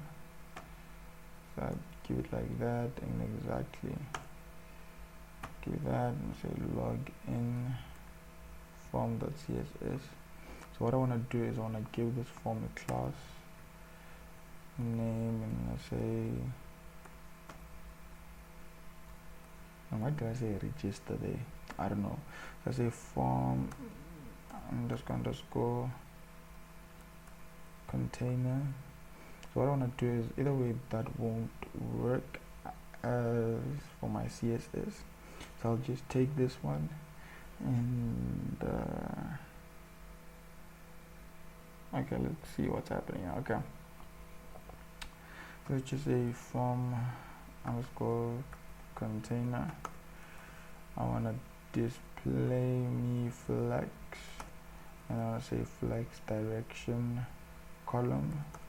I want to align my items to the center. I want to give it a margin top of, let's say 100, and we'll see how it works there. So let's go to the side, let's see what's happening. Okay, so I already have some styling, some global. This is React for you. So I already have some global CSS from what form? I'm wondering from what form, because I didn't give it in the background. I'm wondering from what form. I'm wondering, let's say form login, so that I avoid this global CSS and stuff, right? So that is giving me that. I'm really wondering what form was. I'm really wondering from what form, because do we make a form? Doubt, man. Because I have this, well, that's fine. So we have this. Now we just want to give it some just basic styling. So now what I want to do is I want to give it a background color. Background color, my all-time favorite of light gray. I really like this color, man. I really love this color, this background color. And I'll give it a margin left of auto margin. I doubt this. No. Let's say width, we'll come to that if that affects us, because I don't want that form to be being that big and all that, so it's giving me that.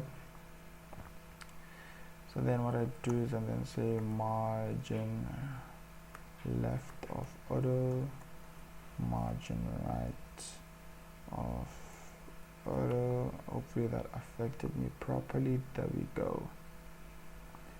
And then what I want to do is I want to give it the height. I want to say 50 view height for now. Let's see how you behave. See? Okay. And then we'll continue with that later.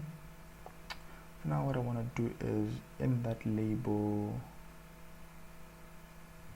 not in the label, but in the form, I want the input, I want to give it a margin bottom of, let's say, 30 pixels.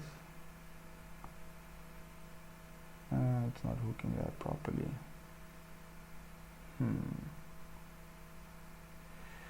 So let's say wherever where I see inputs, let's name a class. So I'm going to say class name of input. This is bad CSS naming, guys. So you can just remove that. Make sure there's something that you never name your CSS like this. So I have that. So I just want to bring this one a bit at the top. I want to remove that label, this one. I want to say class name of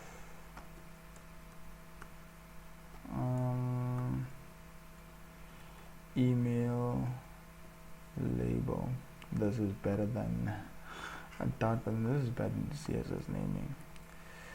So I just want to say margin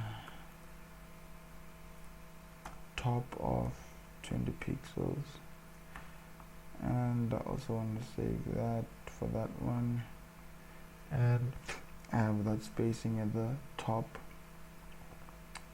So now what I want to hook is the h5, so I'll give it a class name of sign in.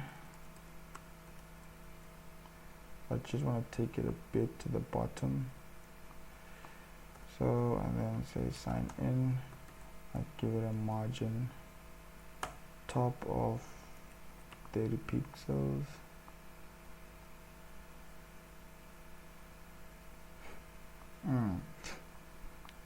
So I wanna take that whole thing,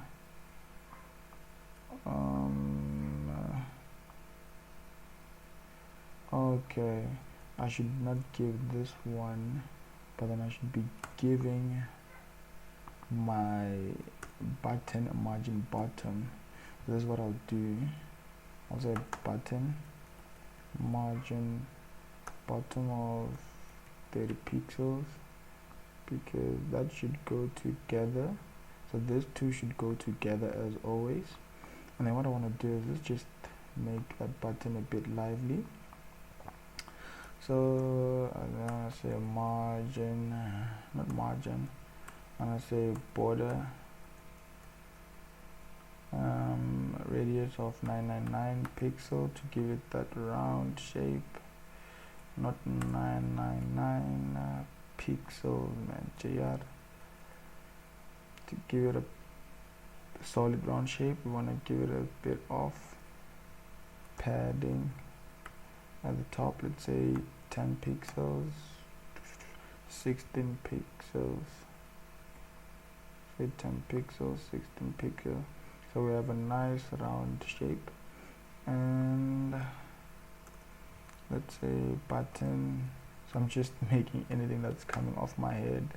Let's say button, let's give it a background color of black.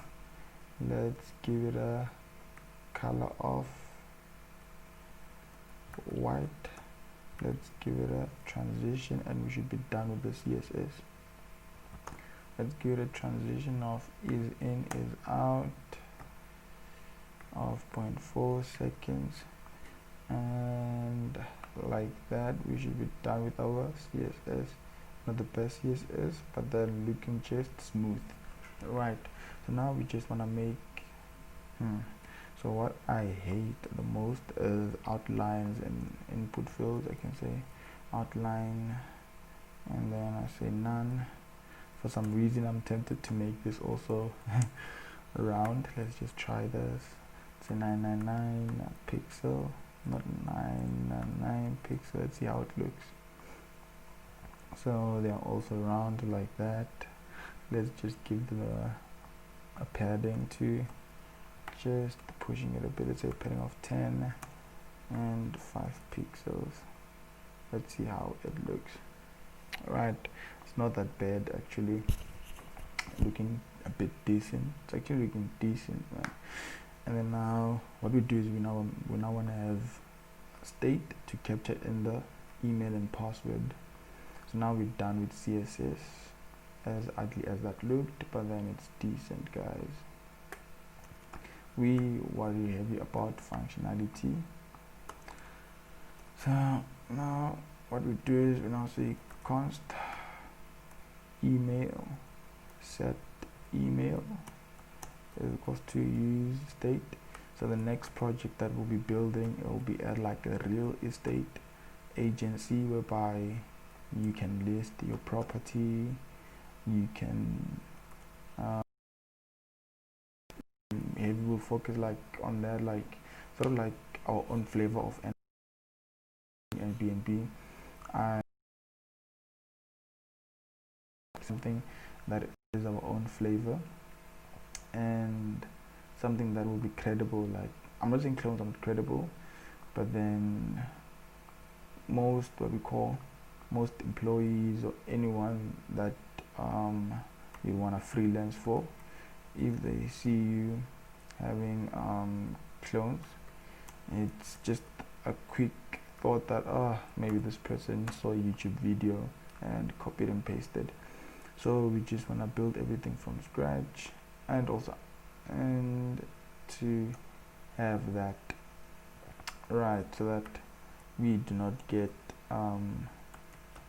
misquoted that we copied code from YouTube and all that. So, but then I'm not saying that clones are bad. Clones are good for learning, right? So say the target dot value, right? So when I say that email, so yeah, guys, that's, I'm not a fan of like building clones. I feel like most employees now know about those things, and like catch you off guard. I think most employers, not employees. Junior, what are you talking about? Either target that value. So what I want to do is I want to have a on-click handler on my button. So on click, I'm gonna say log in. Right, let's make a function called login. Const login.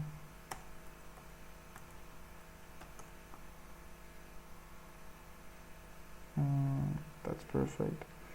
And in here, I wanna prevent the default prevent default, and then for now I want to see that am I hooking this content, so that it's easy before we move forward and then we get errors, that we know that we passed the stage of hooking content. Maybe it's an error of something else, right? So it's always good to do your things like this, guys. I'd always recommend doing your stuff like this, but then obviously everyone has their approach. So let's go back to this one. Let's open the console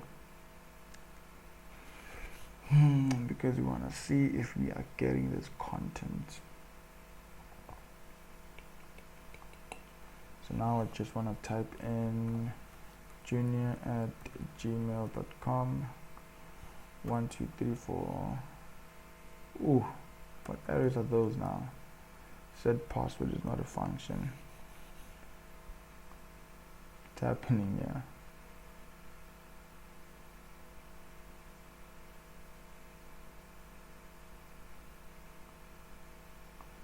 Oh, I made an array that I made. Ooh, yeah. I was wondering what are those errors that I'm getting. But then now I should be fine. Now I should be fine. Close that. So junior@gmail.com we say 1 2 3 4 5 6 7 8 9. Let's pass that, and we're getting an empty string here, but then we're getting the password. So let's fix that. So you see this kind of bugs that I'm telling you about, guys. So imagine if we carried on.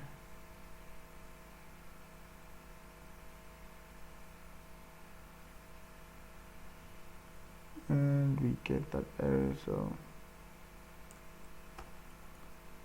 something I try to avoid it always.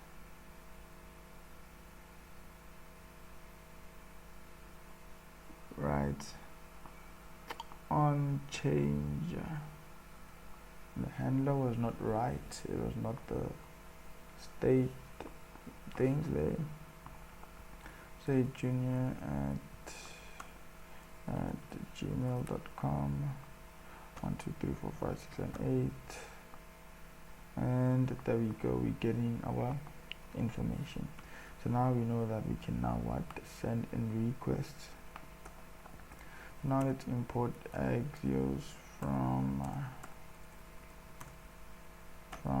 Axios. I have Axios, right? Let's just make a quick detour to our package JSON. Oh yeah, I have Axios there. It's coming up. There we go. So now I want to make Axios to which route? So let's say let's go check in our server, so to know which route are we about to hit. So I need the route, and it is no, it's logging in, man. Logging in, not cart. So I say user, so the server user auth route. So for logging in, this registration, I think it's user login. Yeah, it is user login. So user login, and if you guys want me to also make deployment for this, you guys can comment down below, and we can definitely deploy this together, and I will show you guys. Right, so what then I do now is I now have that route. I want to Axios dot get Axios dot post, and I want to post this. I want to make this URL take const URL is equals to. So if you guys want me to cover deployment, comment down below, and I will make a video on how to deploy this project, and you can have this deployed on Heroku. And then we say URL and .then, so we'll return back to us a promise. So if this went well, if all this went well, I want to console.log the response, and if this then went south,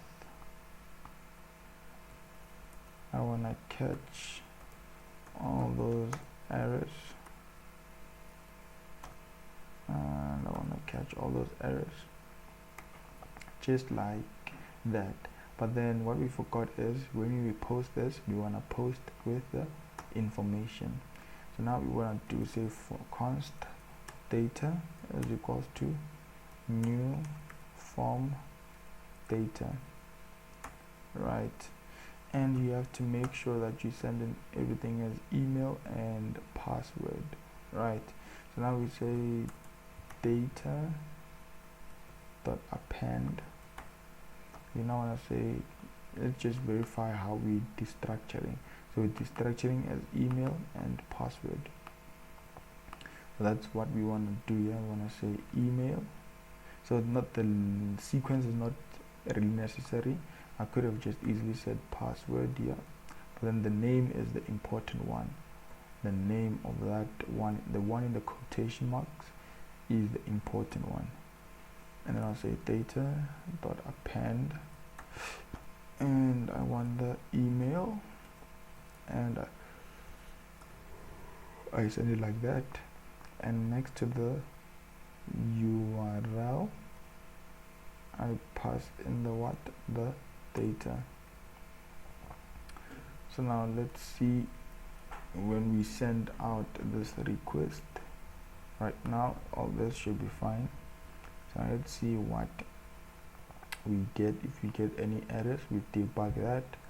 If not, we then continue, because we want to save the token, because that is, I believe, I might be wrong, I believe the token is not really that much of a problem to save inside the cookie or storage. So I'll say junior@gmail.com, and I say 1 2 3 1 2 3 4 5 6 7 8, log in. Let's see the response. We get a response of 200, and the data we're getting back the token and everything, right? So what we want to do is we want to extract this data, right? Now let's cut this thing a bit by bit. So in here, in the console log.response, we want to have the data, right? So let's send back this request again, so that we chunk this down bit by bit, and we can see how we can save what we want to save inside the token. I would say 1 2 3 4 5 6 7 8. Right, so now we're getting back the data itself, everything, right? So now, because the server is rendering all that I need, so let's say right now I want to log in with, I think, test1@gmail.com, and also maintain the password, and we're getting the data that we need, right? So the admin is not there, right? So what we want to do is we can just take this entire thing and save it inside the database, inside local storage. So what we do is we then say we remove this log. What we do is we now say local storage dot set item. I want to set this item of user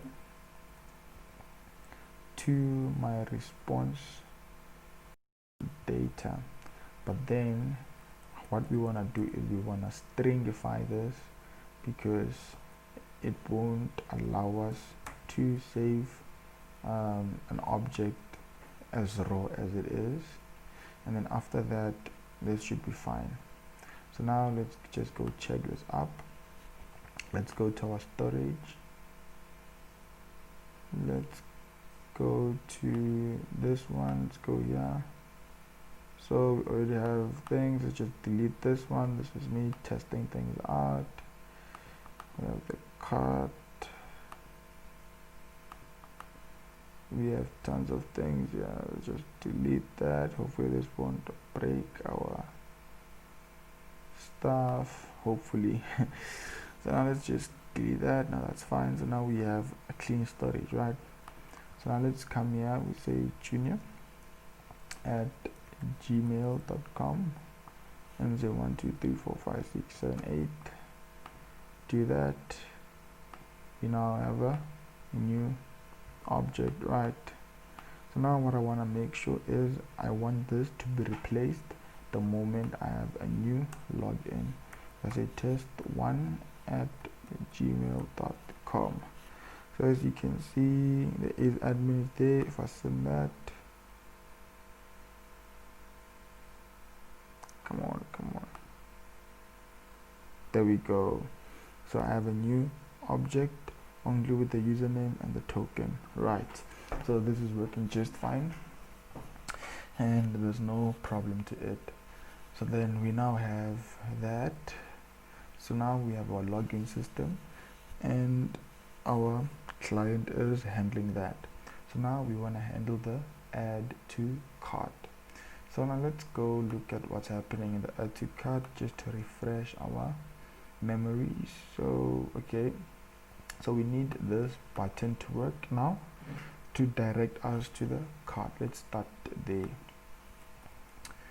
So where is the desktop nav?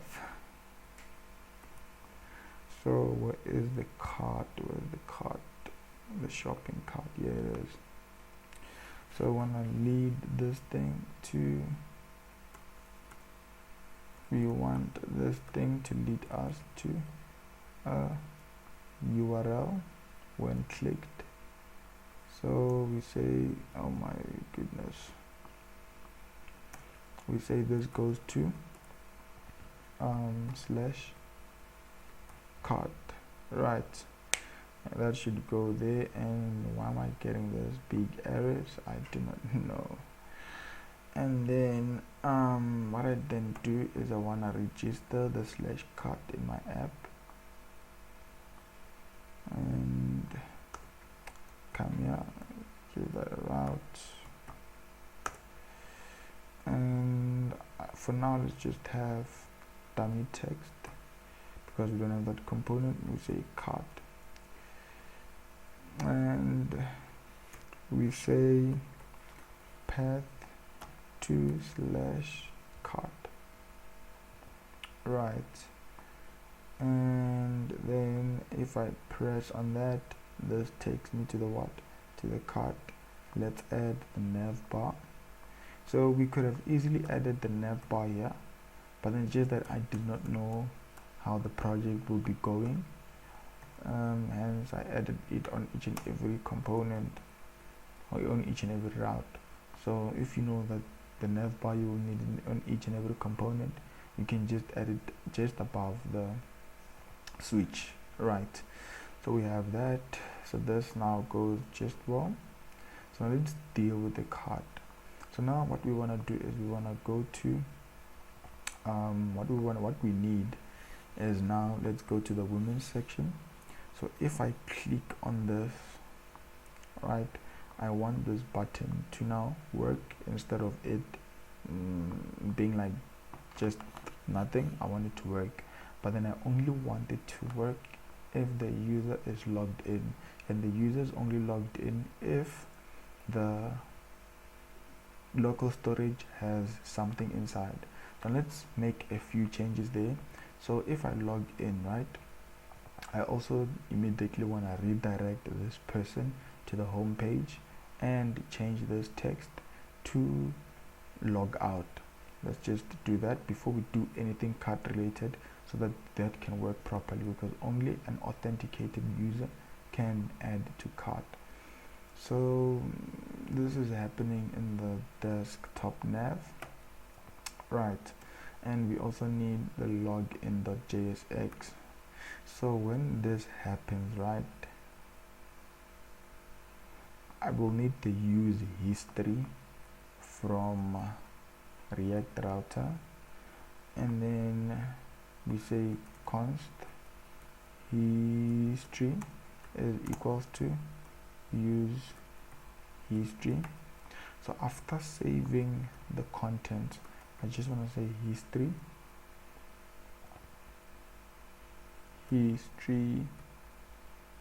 dot push. What's happening with this?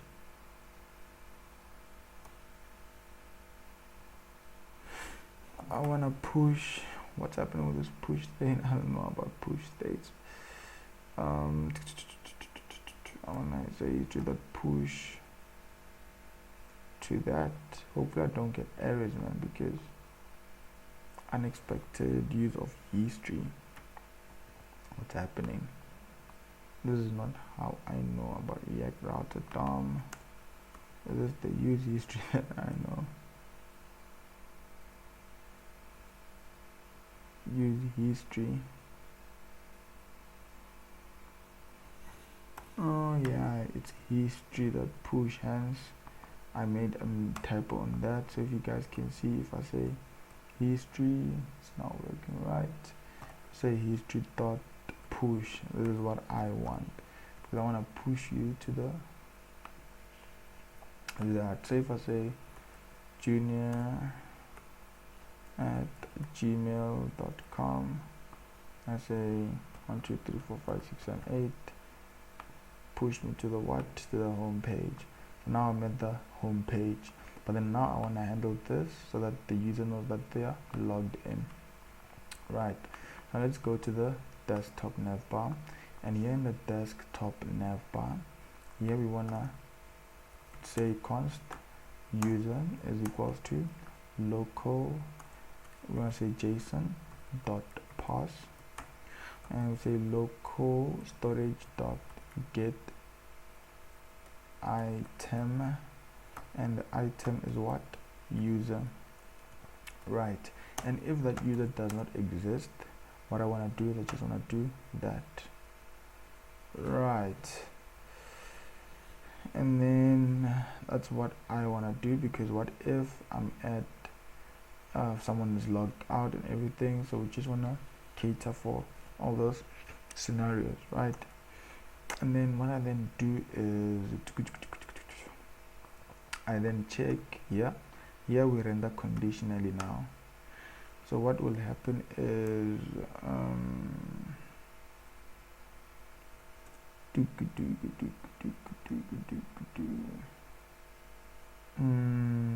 okay, so this stays the same, right? But then in here that link will render conditionally. So what I do is I then say if user is there, I want to give an h. What h's did I use for the rest? I used h4s. I say h4, and that h4 will say log out.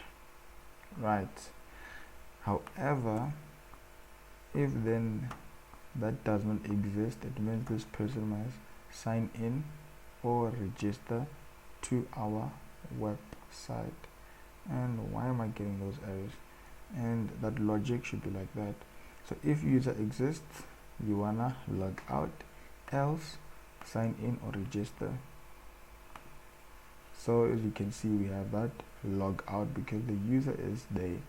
So now we wanna handle the logout button. So let's just give it a class like this other ones. So the class name that I can give it is right top nav, so that it can work just as the others are working. You can say class name is right top nav, and that works. It gave space. So now let's just make some inline styling for this one. I am sorry for this, but then I'm just lazy to go to CSS file and do that. So what I want to do is I want to give it a cursor. That's all. That's the only style that I need. I want to give it a cursor pointer, and then finally I want to have an on click for this one to be log out. And when the person logs out, we want to take out all the information from the local storage. So how then do you do this? You say const log out is equals to that, is equals to that, is equals to that. So then what we want to do is we want to say local storage dot set item. So we want to set the user, and we set this user to being what? To being an empty, let's say null. Let's see if that won't break my code. So when I do that, we say log out. Hectic. So let's just see our storage. Let's see our cookie, if that affected the cookie, and it did affect the cookie, but then it's not changing this, and only on re-rendering. Hectic. Okay, so what we do is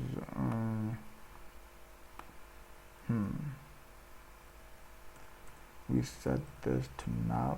Hopefully this doesn't break. Exactly, so now we sign in and register because now there's nothing, right? So but then I also wanna refresh so that this user can know. So after setting this to null, I then say history dot push me to the home page. Hopefully this is a good way of refreshing. I don't know, do I have the use history? So I do not have the use history, hence the errors. So now let's import that from React router DOM use history. If you guys know a way of refreshing, and I thought this will work, but then you guys get what I'm trying to do. So use history,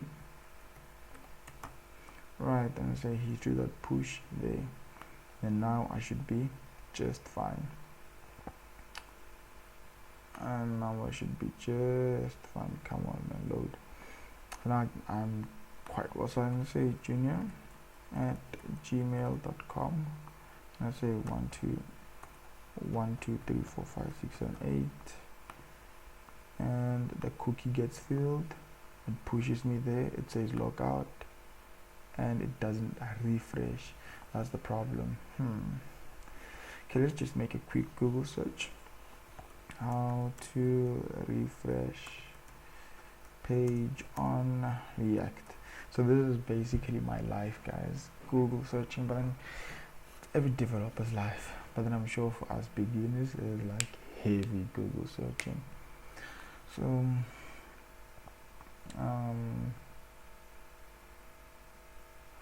oh yeah, I think we can refresh. We know the location that reload false. Okay, let's see. So what if I set it to true? I don't know. Let's just try window.location dot reload. So window dot location dot reload, and I set it to be false. Doesn't make sense of setting it to false, but then it's fine. Okay, I thought I'll get errors, so let's just do that. Let's just go sign up. junior@gmail.com. 1 2 3 4 5 6 7 8. We sign up. We add that to the cookie. We log out, and it reloads, right? And that is perfect, guys. So we have that reload. So if you guys can see, so I can log in just fine. 1 2 3 4 5 6 7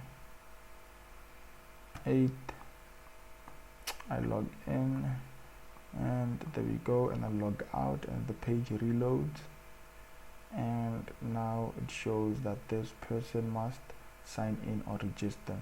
So now we know that we now successfully can authenticate if this user can add to the basket. Because if I come in here now, I need to pull out this user so that if this person is not authenticated, he or she cannot add to basket. I must send them an alert box for them to register or something. So now what we do is we now close the desktop, we close we close that, and what we want to do is we want to go to the file descriptions, product uploads,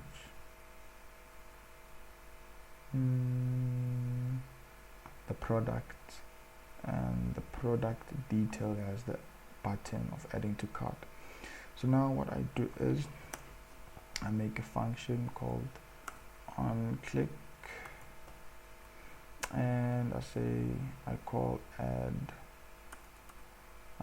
add to cart, right? And then once I add to cart, what do I want to do? I want to have so we're using class based, so it will be this dot add to cart. So I want to bind this. I'll say this dot add to cart is equals to this dot add to cart dot bind this, and then now I say add to cart. Right, so in add to cart I want to grab the local storage item and then check if it is null. If it is null, then it should alert me to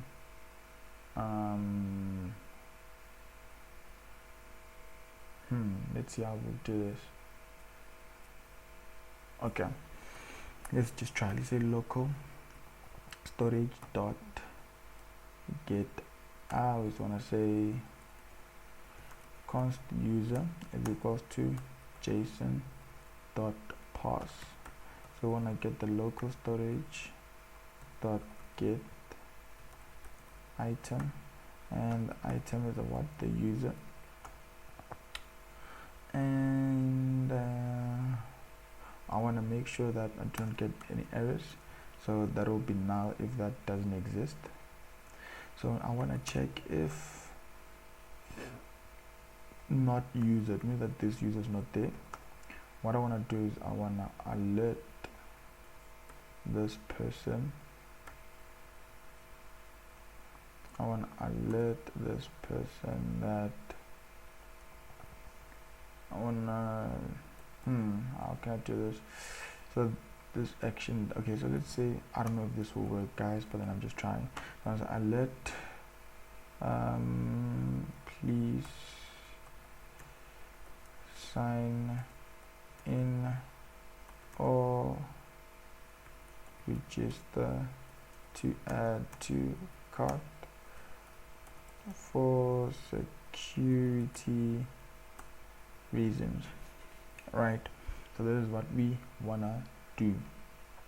Right, so I wanna see if this will work. So if I could, because this one shouldn't work after I returned this one shouldn't work, right? Because there is where I will render the logic of Axios sending the cart data. Now let's test that out, and I get that please sign in or register. So let's see if that test came up. If that test came up, we're in big trouble. Let's just cancel that, and that test is not coming. Right, so now we know that we having a proper logic. So now let's say log in. Let's see if that works. junior@gmail.com and 1 2 3 4 5 6 7 8, and should be redirected there. Go to women's clothes. You want to buy some jeans, and test is now coming up. The text test is where I want to send what, my Axios request, right?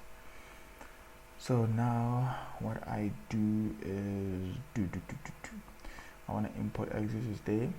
So now let's verify the route that we want to hit. So the route for adding to cart is this one. So this is the route that I need to add to cart, right? So now let's say const URL is equals to http that //127.0.0.1 that 5000 that. How am I saying remove to cart, man? Should be add to cart. Let's just verify one more time, so I do not regret. It's add to cart like that. So it's add to cart. That is my URL. Now I want to say Axios. So now we need to send out an Axios request, sending in the product, right? So remember that this thing, this state has the following data about this thing, right? So let's make sure that we get what we need. So let's just open here so that we can see the data that we need. So in here we need the product ID, right? So okay, so I hope you guys can just see properly here. So what we do is, let's say const data is equals to new form data, and what I do is I then say data dot append. So now I want to append the product ID. So let's just copy this, man, because this is most probably blocking you guys' view because the texts are big. Now what I want to do, I'll just comment all this because this is what I need. So I just want to remind myself. So I want to say product ID exactly like that, and it is, let's see how I wrote that product ID, because I'm sure I used it as a key somewhere. Okay, I didn't. Okay, let's just try our luck. Okay, let's see how I said this dot state dot product image. So this dot state dot product dot underscore ID dot underscore ID. I'm not sure, guys, like how this was named. I can lie, but then we'll debug that if need be. So append, and we also want the product name. So before we send this exit request, we'll want to see that we're getting everything from this thing. We'll console log out the data. So console dot state dot product name. So data dot append. We want to append the QTY, and the QTY is coming from this dot state dot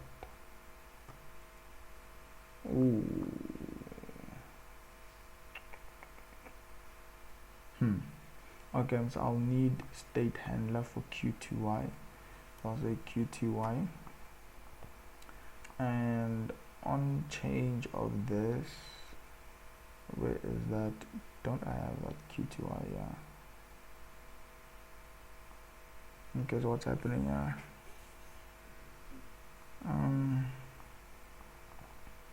Okay, so this is what we need to add, guys. So initially that will be 1. So this is what I mean. Come on, reload, man. Okay, let's just remove, let's say this dot state dot QTY, this dot state dot QTY. So what I mean is we need to add an option here whereby one can add the QTYs. So I can add it below the number, it's fine. So this might be bad styling, but then functionality is what we aim for. Come on. So say option. So I want to duplicate that as 2, 3, 4, 5, 6. So I say 1, 2, 3, 4, 5, 6. And then I want to have an on change of this thing, and on change of this thing I want to say E, and I want to say this dot set state of QTY to E dot target dot value. Right, now we're handling that state there of that QTY, and then now we need the product image. So say data dot append, and we want product image that will be coming from from this dot state dot product image. Right, so now let's console log out this data so that we can see that we are actually grabbing everything that we need before we send out a request. So let's say QTY of 5. Let's open our log. Let's do that. Let's log that out.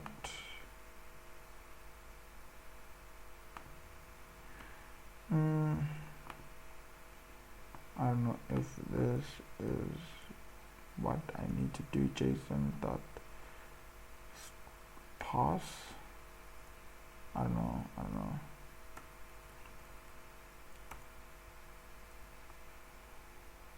Guys, I don't know. But then we have never logged out like a form data. But then if this doesn't work, then we'll log out them individually, and we'll definitely know that. JSON.parse that. Okay, since that is not working, right, because I don't want to send in a request that will then fail me, what I do is I'll just do the following. So in my console log, just a copy and paste, guys. There's no need to type out everything on your own. So just duplicate 1, 2, 3, and we copy and paste everything so that we know that we are actually getting this. And then if anything goes wrong, we know that something is going wrong from the server, not us. Or if anything goes wrong, we know that it is not because there's missing data. We actually have the entire data that the server needs to perform its actions. Right, so that's why I'm doing what I am doing, guys, so bear with me. Manayar.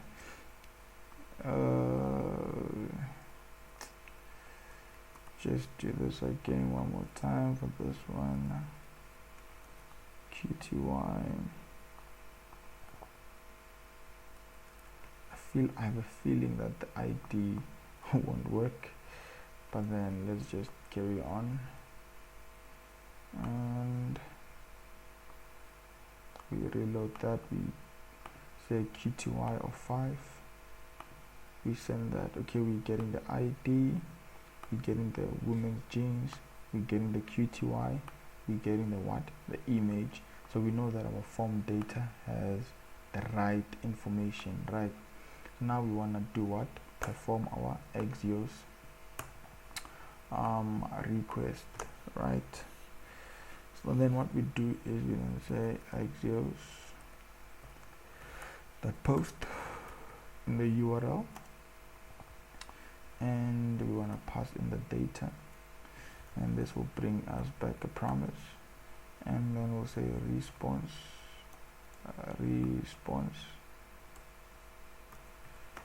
and we want to console dot log the response, and if any errors occur, we want to catch them and see what these errors are saying, right? So all fingers crossed we get a new entry in our database. Let's just get this done. Let's see, and let's clean up this. I want a QTY of 3 of this one of women's jeans.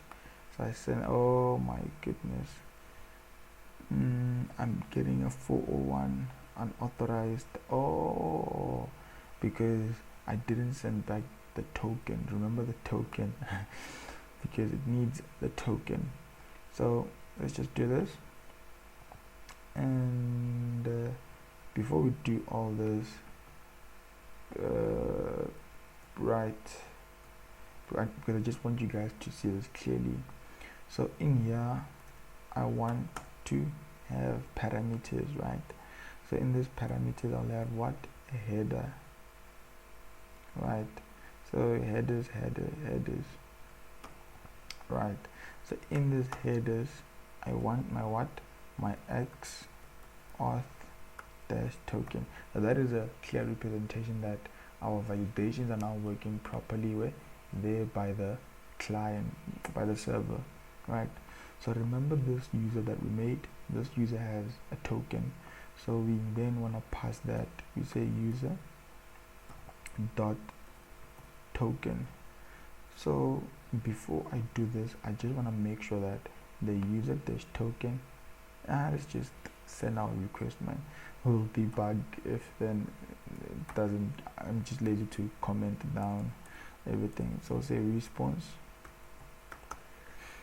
and then we say log out the response, and then we want to catch any errors. So I want to log out the error. So now we're sending in our token so that we get validated there by the server, right? So now we should be happy that our server is doing the right job. So we send that, we get back a status of 200. So now let's see, we get back a new object, we get back our cart, and we know that we have our contents right. So now let's try and see if we increase this 1 to 5, what happens. So now let's just say 6. So now let's just close this one and we send back another request. We expect that 3 to be gone and we expect to see what? A 6. So let's go to the cart. So we are happy that we see that there's only one item in the cart, and if we open this one we see the what? The 6 instead of the 3 or adding more, and I can send this back to 1 and you guys will see this object here. It will have a, what's that thing? It will have a quantity of 1. And if I were to add another new one right now, let's test. If we add, oh yeah, we need to add a unique key of that. So this is just a warning so that React knows which one it's dealing with. So if we add this one, we expect to get what? We expect to get 2 items now in our database, right, in our cart, exactly. So now we do that, now we see we have 2 items, right, and then we see item number 1 of quantity 1. So let's try and add this one and we see if our logic is being rendered properly there. So this one was 1, so let's see if we get 4 back. So we go to data, we're now happy that we see 2 items, and if we go back there we see what? 4. So now we know that our logic is sweet and perfect. So now what we want to do is we want to display these things in our we want to display this when we click here. Now we want to display the items in the cart. So now how then do we do that? Is we'll need a component. So I'm thinking, should I use Redux for loading screen? Shouldn't I? It's not necessary, man. So we need a component, let's say cart, but then it would be nice maybe if you add Redux and everything, but then now let's just keep everything nice and basic. So I would say class name, and this will be the final thing that we do, and we'll have that remove to cart to work for us. And we'll say class name of cart __ container. So now what I need to do is I need to fetch data. So now let's just say h1 of cart, and let's register this inside the app. So remember guys, if you want me to deploy this, comment down below and I'll definitely deploy this with you guys, showing you guys step by step on how I deploy my stuff on Heroku and all that, if you guys want me to deploy this. So now I'm just doing that because now I just want to see if I can retrieve the data, and then displaying is just not a problem, right? So but then we want to render out some few logic, right? So what we want to do is use effect.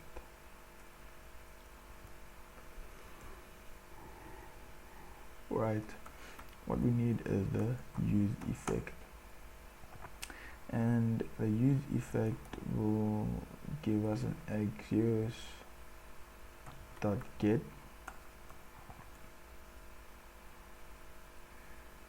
Okay, so I think we do not have this route in our URL whereby I get the items of this person. Do I don't have that route, so let's just go register this route. So but then what happens here? Okay, let's just do it here so that we continue. Say const URL, so I'll just make sure that I have the same URL. Okay, let's not, because the server has to be fine for everything to work. Front end is not a problem. Let's just go to the server and make this route so that everything works properly. When we come to the front end, we know that the server has no problem. That is our front end. So now what we want to do is we want to get the data from the user, right? So what we do is we want to send a token, because that's the only way we can find this user's cart, by knowing their email. So say router.get. So that is the best solution here. We send in the token because it's something that we have in our local storage, right? But then the local storage also has email, does it? Does it? I don't know, I forgot. But then it's fine, also this will work. So say async, but then if the local storage is an email, then and this also is good.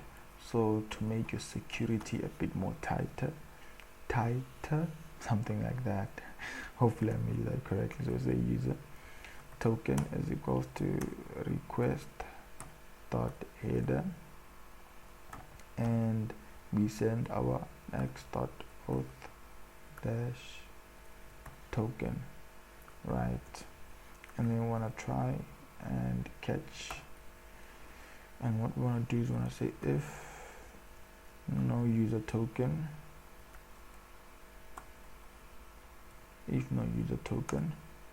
I just want to return a response dot status of 400.json. Let's say that token unauthorized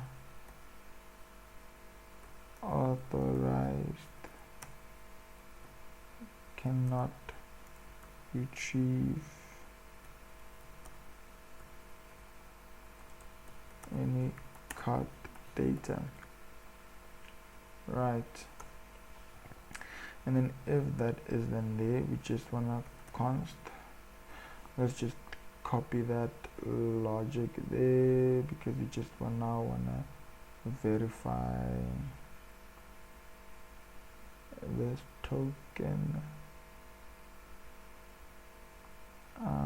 because I think the delete would break because I do not have the secret password down there on the delete. So now you see the problem of having things like this. You would need to have process.env, but then yeah man, it is what it is. So you'll grab that there. That is if the token is not verified, and we put that there. So the token is not verified, and we need the secret password. This is something that in the process.env you just call that easily like that. So now we check this person, right? So if this person is now verified, we just want the what? The user. What's happening now?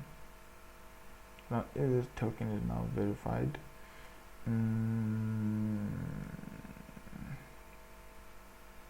what I want to do is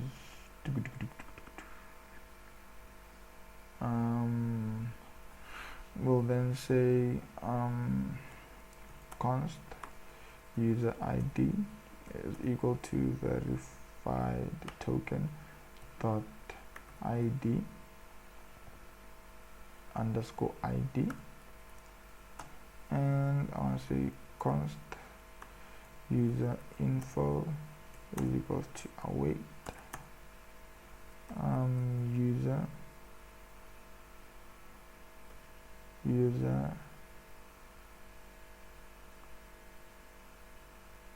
where is user info coming from, because I see user info being green.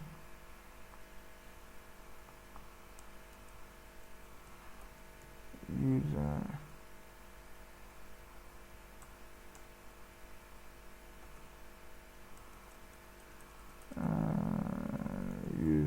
info dot find one, whereby the underscore ID is equal to the user ID, right? And that should give me back the user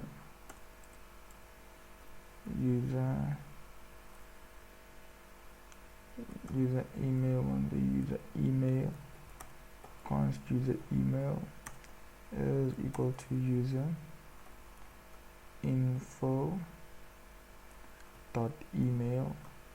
So now let me just make sure that I'm getting that email. So let me send a response dot JSON, and I pass in the what? The user email, right? So let's go to Postman and let's try this route. So let's open Postman. Oh, it's open already. So let's open Postman, and we want to try that route. Come on. So it's a get request, and I need to pass in the tokens, and I must make sure that I have the token. Come on, Postman, come on.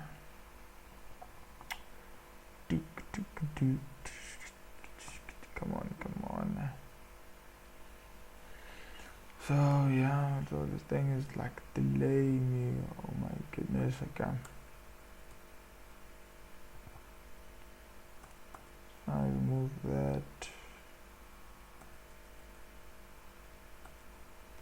and I paste that.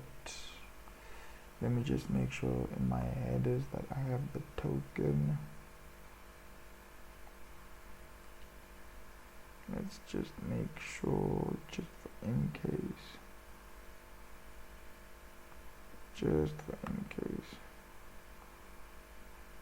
I have the token, that's fine.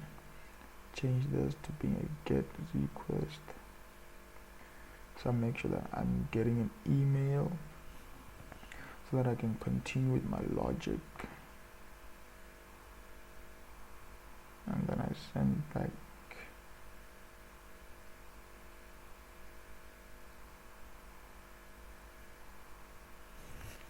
And I hope I'm not getting an error in my MongoDB. Nope. This is just not sending back any data.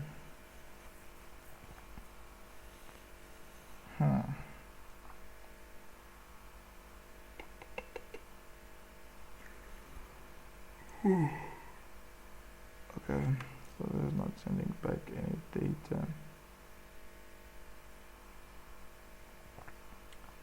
And I'm hitting the correct route. Okay, so let's debug this, and what we do is let's first console.log ID. We start from the top.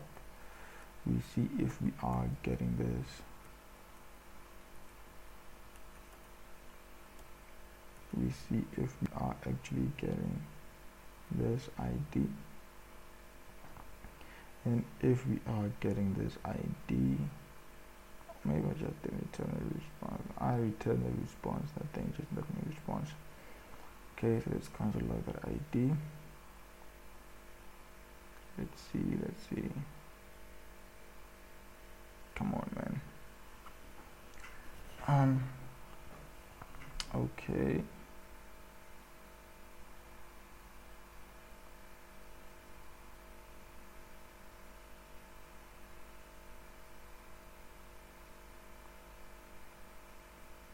This thing is it hitting this route?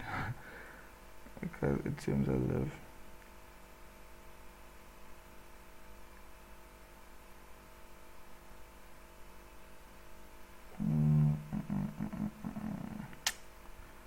okay, let's just come here. Let's see if this thing is heating this route even.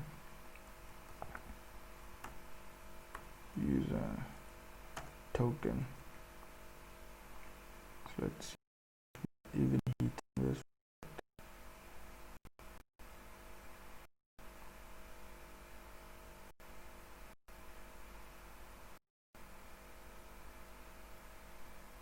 Come on, man. This thing is feeding on me.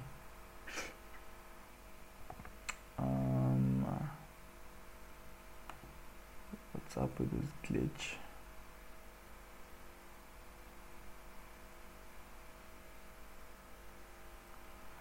Okay, the server was still starting and I sent out a request.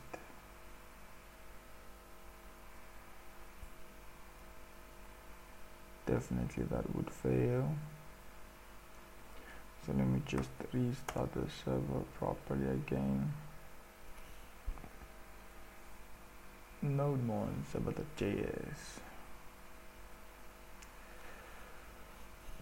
Okay. So let's send out that request. Let's see if we are. Okay, the token is being found.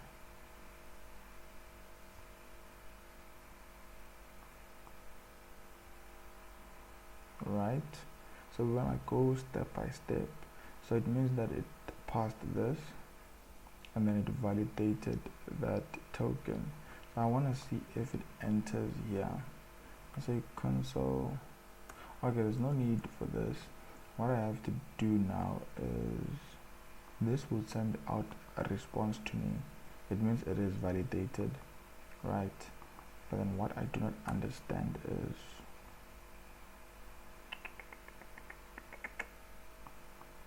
okay. Let's console.log verified token, because I remember the verified token is _ID. The server is now up and running. Let's send that back.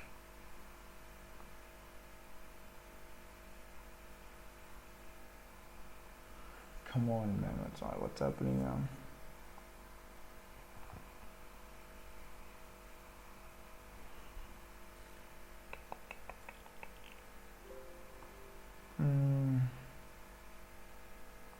This thing is failing me. Okay, it's not a problem.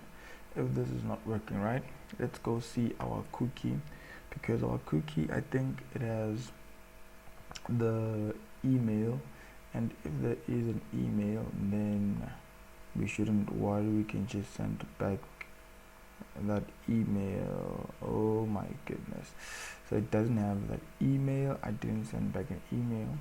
So now that is fine. What we do is we modify our user auth. So when you log in, we also want to send back the email. So we say email is equals to user.email, right? So that is not a problem.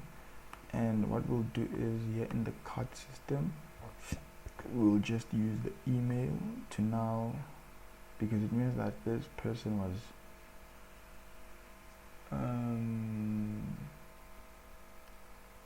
see, because in order to have a cart, it means this person was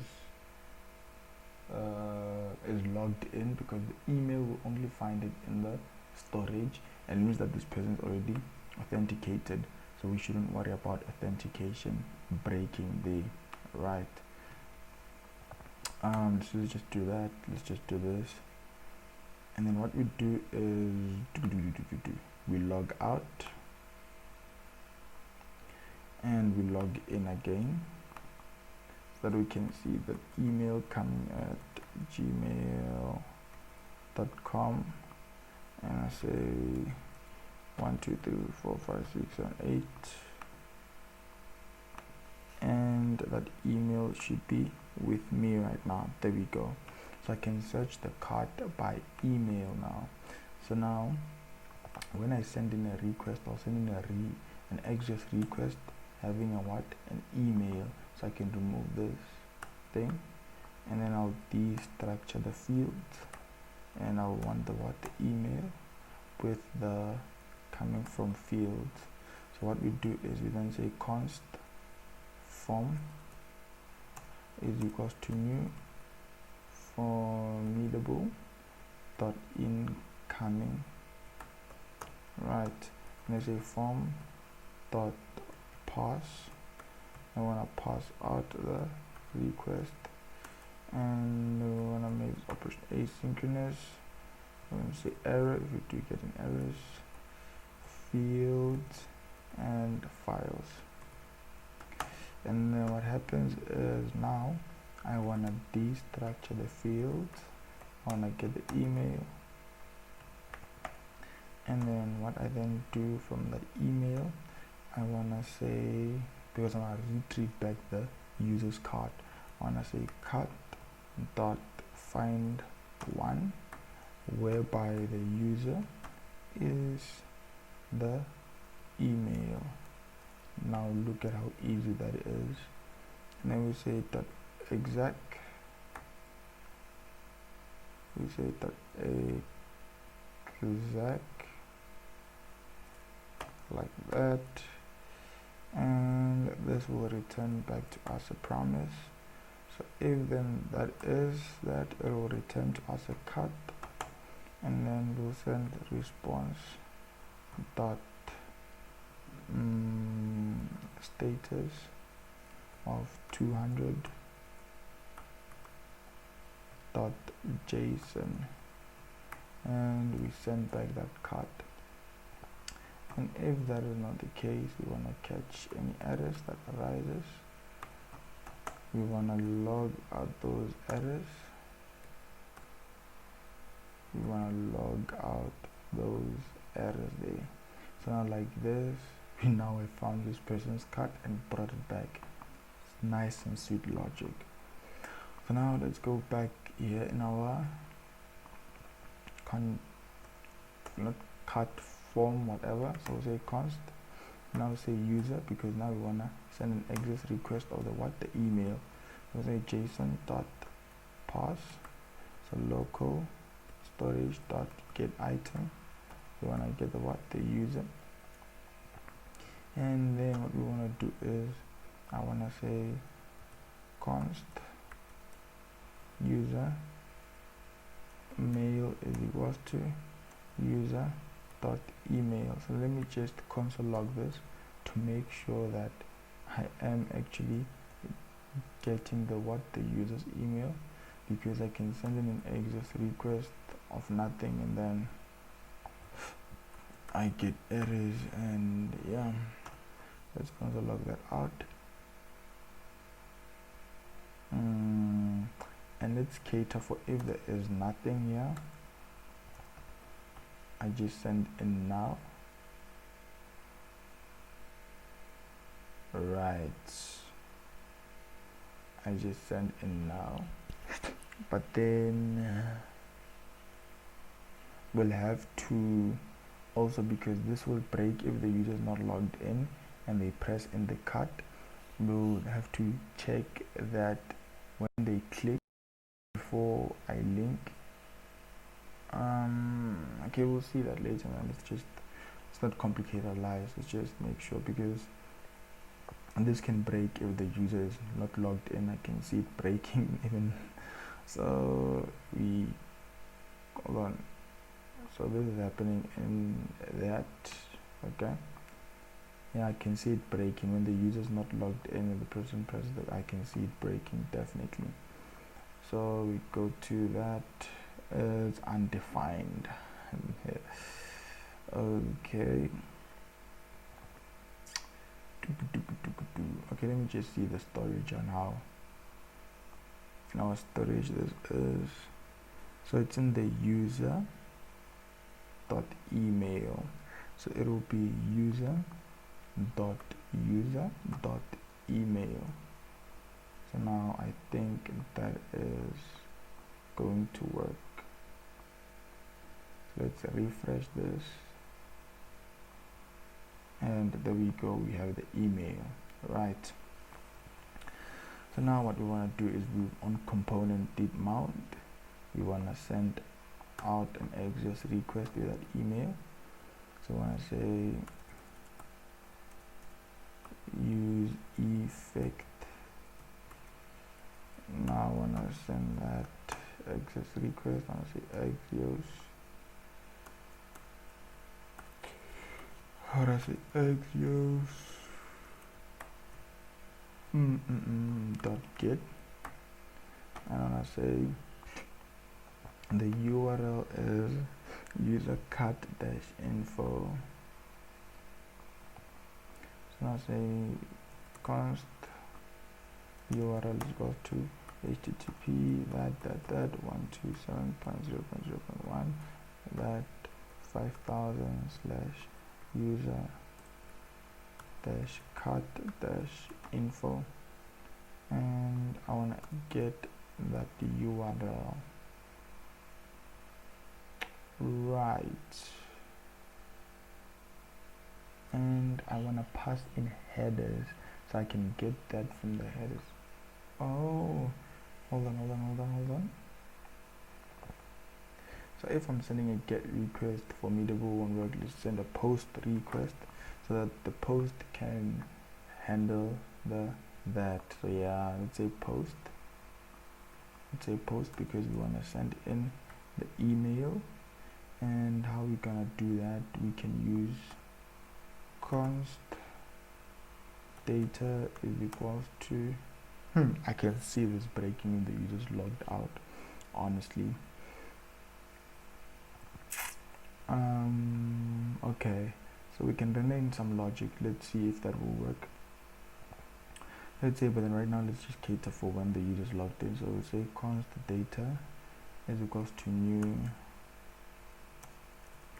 form data, and then I'll say data dot append email, and that is coming from what?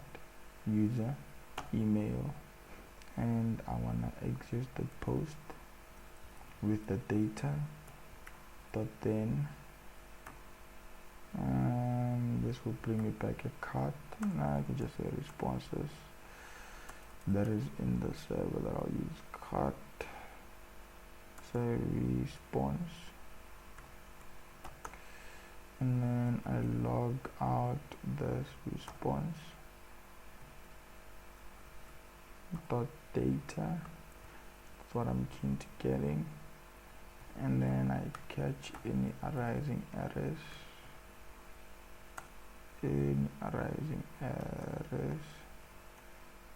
I log those errors. Right, now let's see if we are getting our data.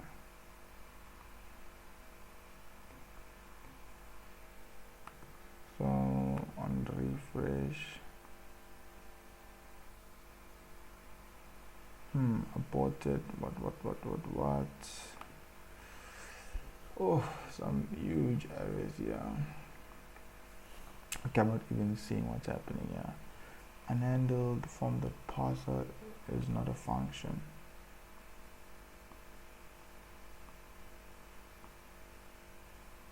Oh, it should be from the parse.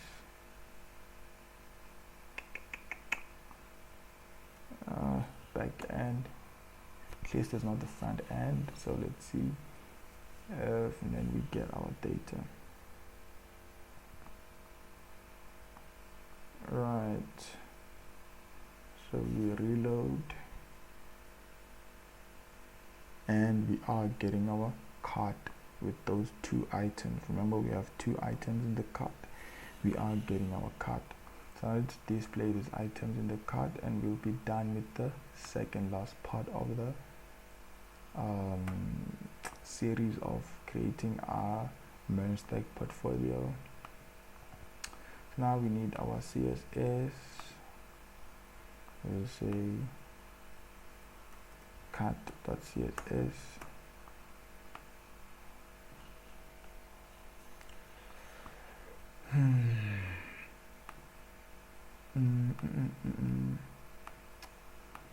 I honestly see that cart breaking when the user's logged out, so I will have to handle that somehow. How, I do not know. So let's say that, let's say style shit, say cart.css. So now what I want to do is, before we deal with the CSS, I want to save these items inside state, right? So what I'll do, I'll say const, I'll say products, set product is equals to use state, and or import, and we use state, and initially it'll be like that. And then in here what I do is I say set product to being response dot data, right? And then what I do is in here, so I will ease off with, okay, let's just do it. So what I'll do is I'll say if product is like that, and then we want to display this product, we want to say cart underscore items. And then what I want to do is I want to say products dot map. I'll say item, and I'll return some JSX.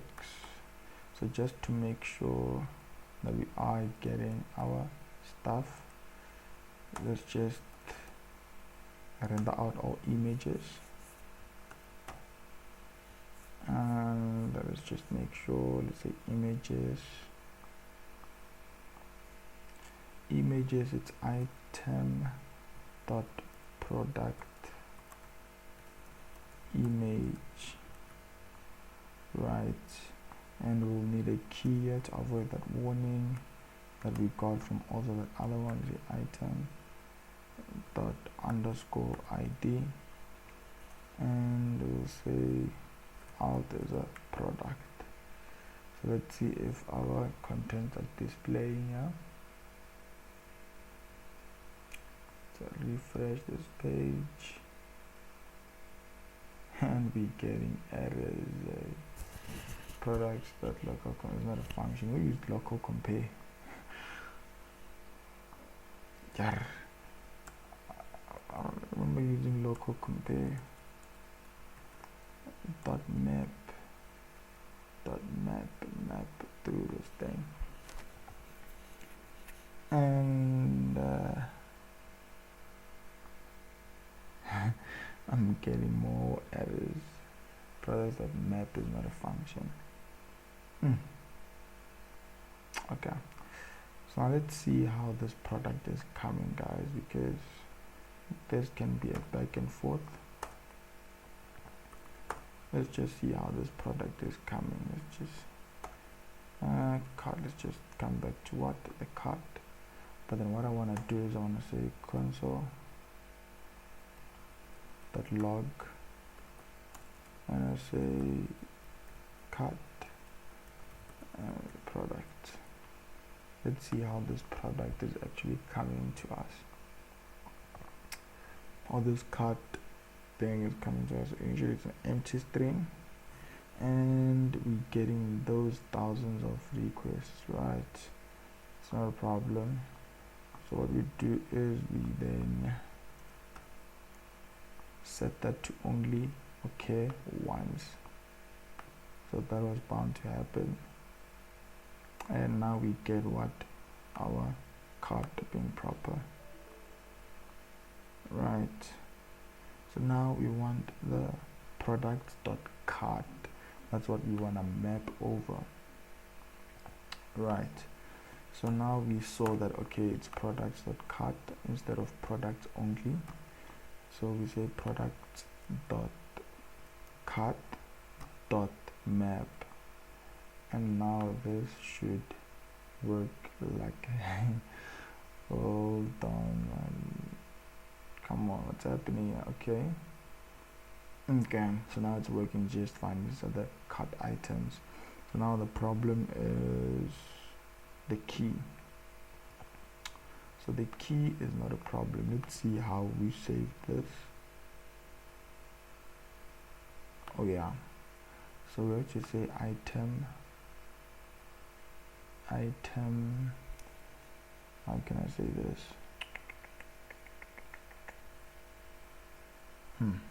It should work though, because I do not know, man. Item.cart. Nah, it's not in the cart, man. Item._id should work just fine. Okay, but then let's not worry about the key. But then it should work just fine, to be honest. It's not making sense. But then something we can fix. It's not a problem. So we want to have the product and its name on one side, and then the summary on the left hand side, and the delete and the button, all those things, right? So when I say h4, we want to say item dot product name dot product name. Honestly, this let's see. So we're having that product name and everything, right?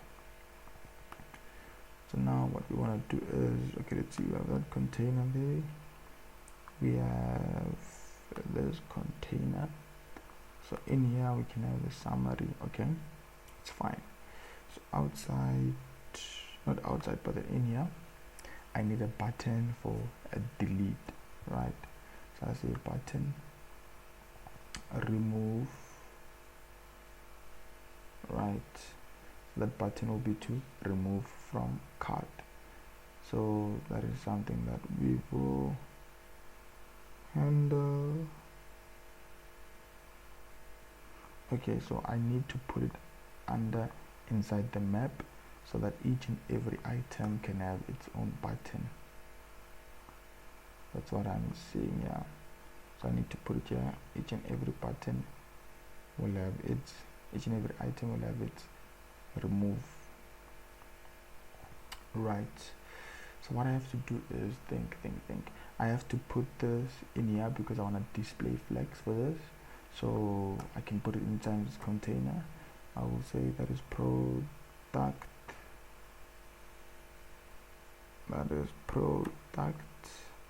and this one, let's give it a class name of info product. This is a bad name of CSS, but then I don't have other better names, guys. So we do that. Let's just do this. Oh, come on, man. Just do that because I want to use Flexbox for those, and I'm doing it like this so that when this is on the side like that, might be bad styling, but then that's what I'm thinking. I'm just doing everything off the top. So I just need the name, and then now I need the summary of the items, right? So now I have that, so I need to display under that. So So I'll need to say cut underscore summary, and then in the cut summary I'll have an h3 that will say cut summary for me, and the total price. How am I gonna calculate the total price? Think.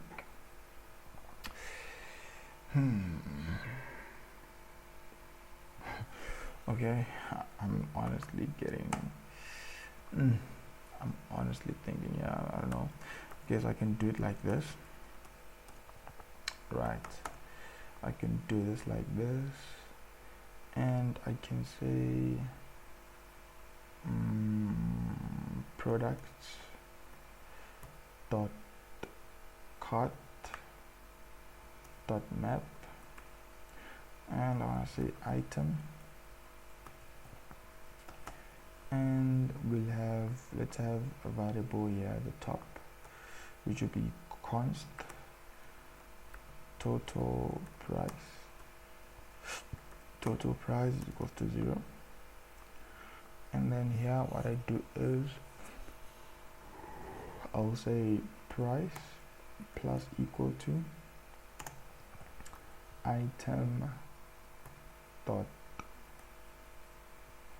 product price, and underneath I'll say I have an h4 of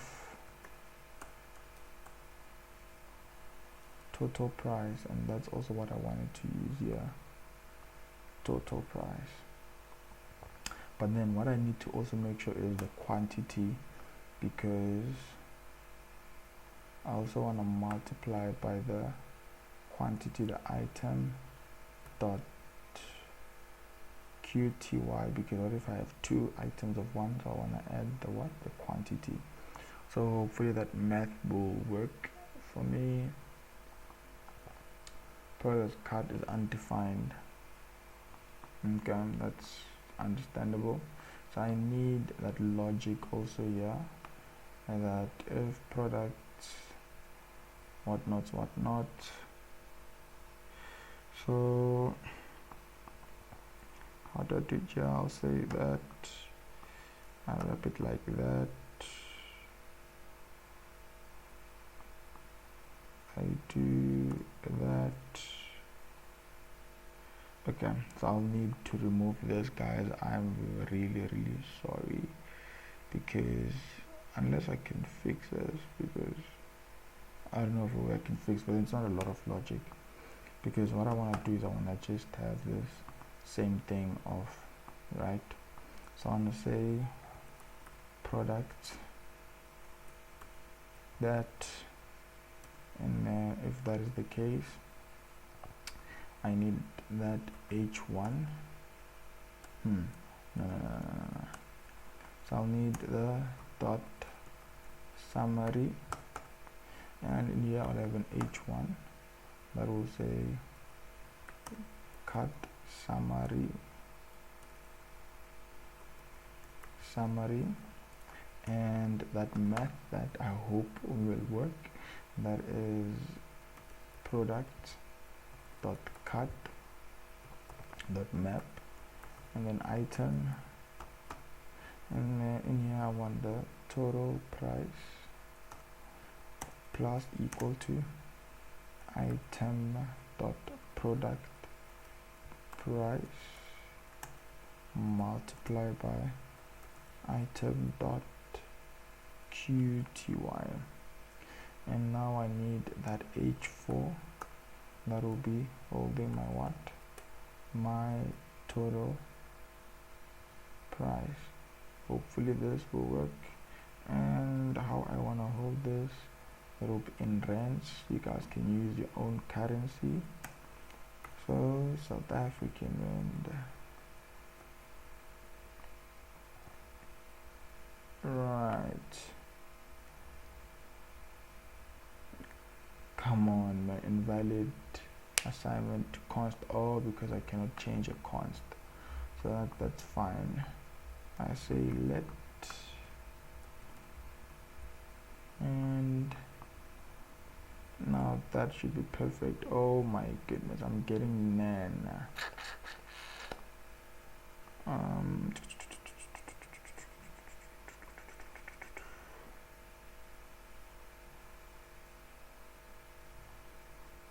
Okay, let's just do something like this because I want to see. Let's just console.log item dot product price, and let's see if this thing actually gives back the product price, because if it's not giving back the money undefined exactly, so let's see how. Oh my goodness, so we do not have the price.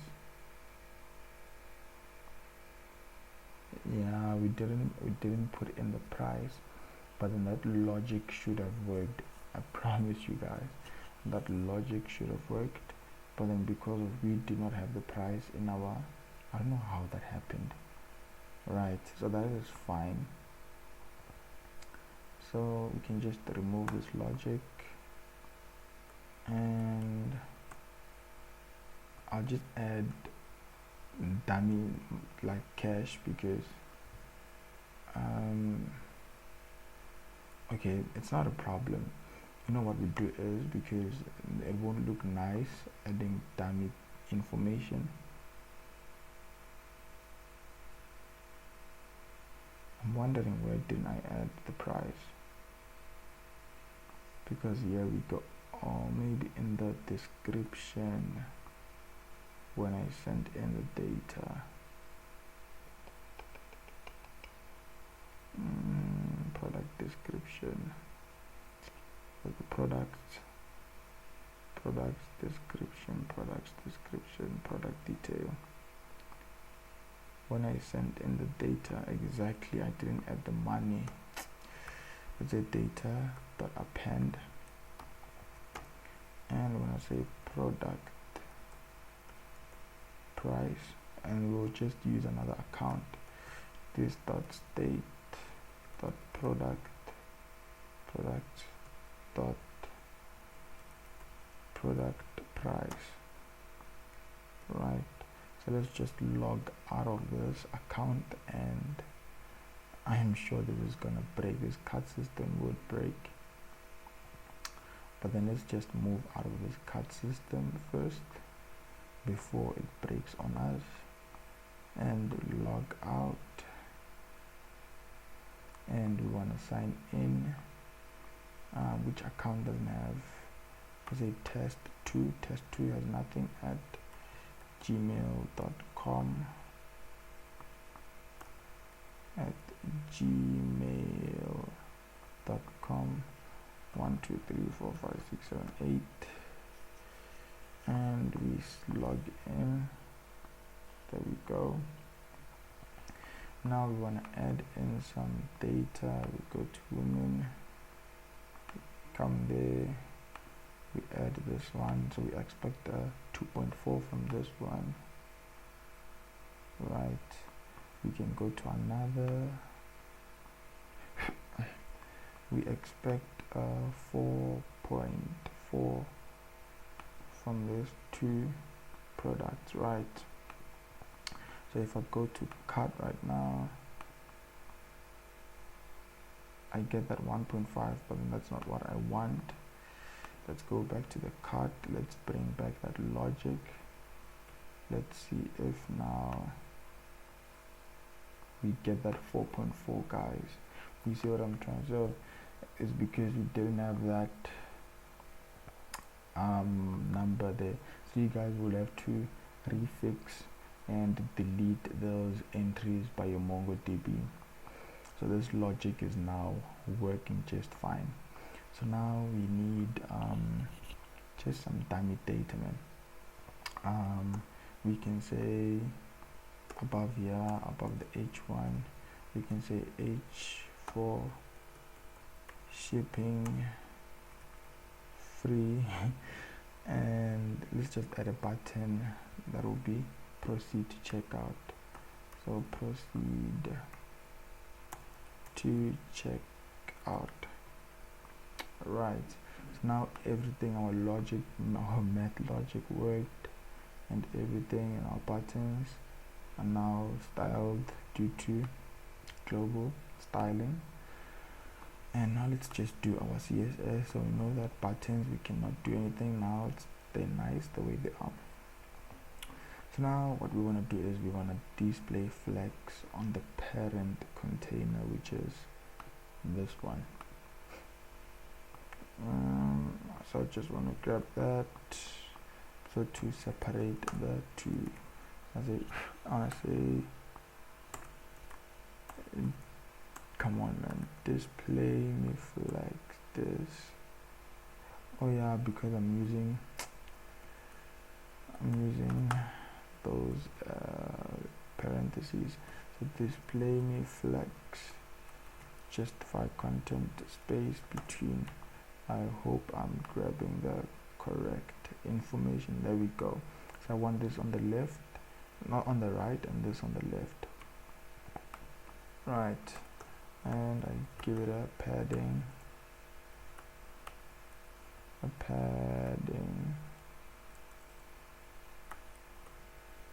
of 30 pixels. Let's give it a bit more, 50 pixels. There we go. Right, so I just want to give this box is maybe some background. So we come for this one, we'll come to this one, I believe. Just try that one. Do that. Say background color of I like this color, guys.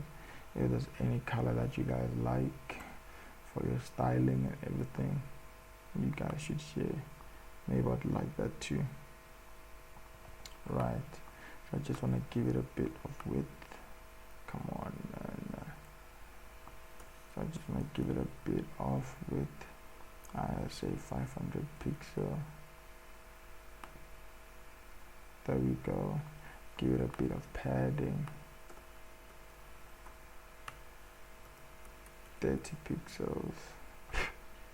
30 pixels. And there we go. So now let's deal with the other one on the left. This one on the left is this one.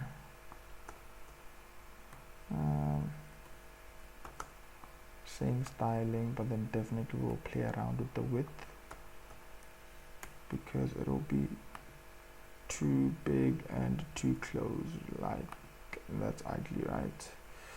So we want to say width of 300. Let's see how that looks. It's nicely centered.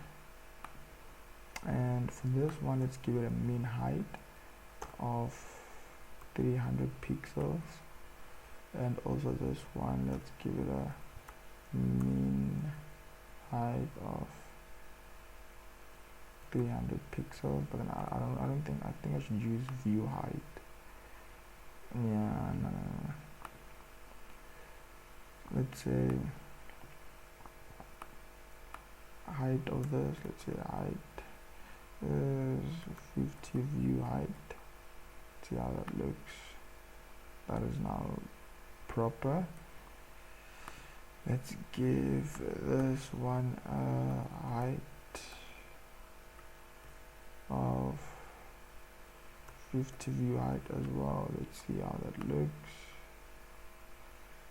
Okay, it's cutting some information there. So let's say a mean, I don't know if this even exists, a mean height of 50 view height. First time trying this actually.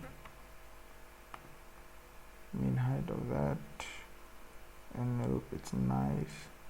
And let's deal with this so that it's nicely shaped. So now we want to deal with the H1 in the summary. We want to give it a margin bottom. I say margin bottom 30 pixels. How is that not working? On the H1, man,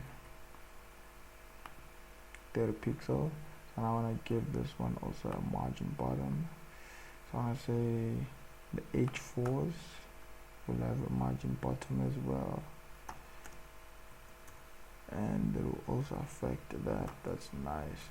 So I'm going to say margin bottom of 30 pixels, and I have nice shape, right? Nice spacing. So simple design, working just fine. So now let's make sure that this button now works to add to cart and refreshes this page. Right, not add to cart but then remove. So that was just simple CSS. So now we say on, not on the proceed, but then on the remove. We say on click,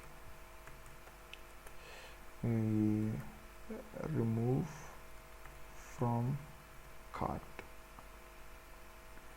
Do that, we can have this function here. So we say const that,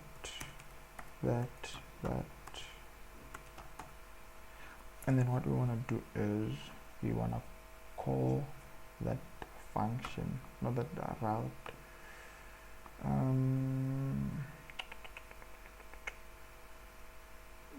What is that route? Remove to cart. So this remove to cart needs the product ID and the user email. Right. So now we have to fix definitely this thing of this warning that we're getting, because so to get the proper key. Right, but then what I'm failing to understand is come on, man, because the item with product ID, so item dot underscore ID should work. Let me say item dot ID. You cannot tell me that that worked. That shouldn't work. Exactly.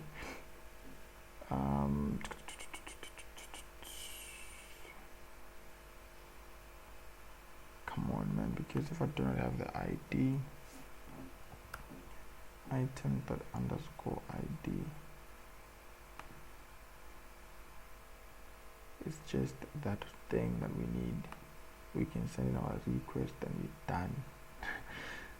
Come on, each child should have a unique ID. Okay, so let's just do this.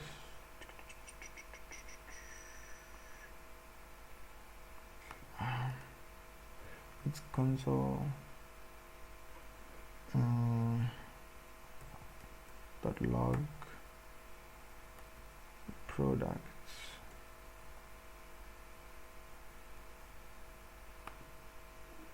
Right, so that I can see what's happening here.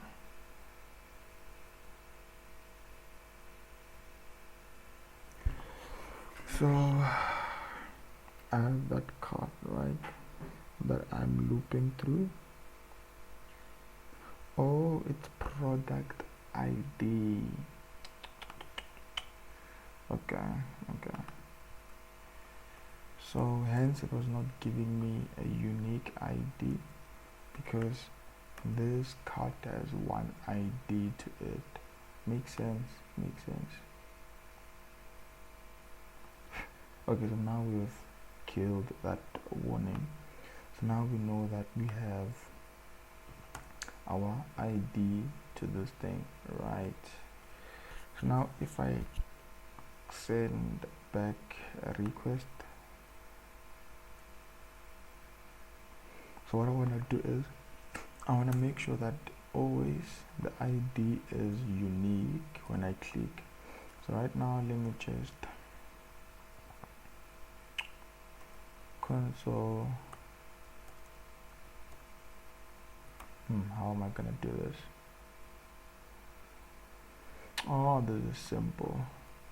So this will be taking in a function, and remember that each and every one here will be having its own ID. So I then pass in the product ID, and I have the user in the local storage. So I want the user's email. I already have that. Right.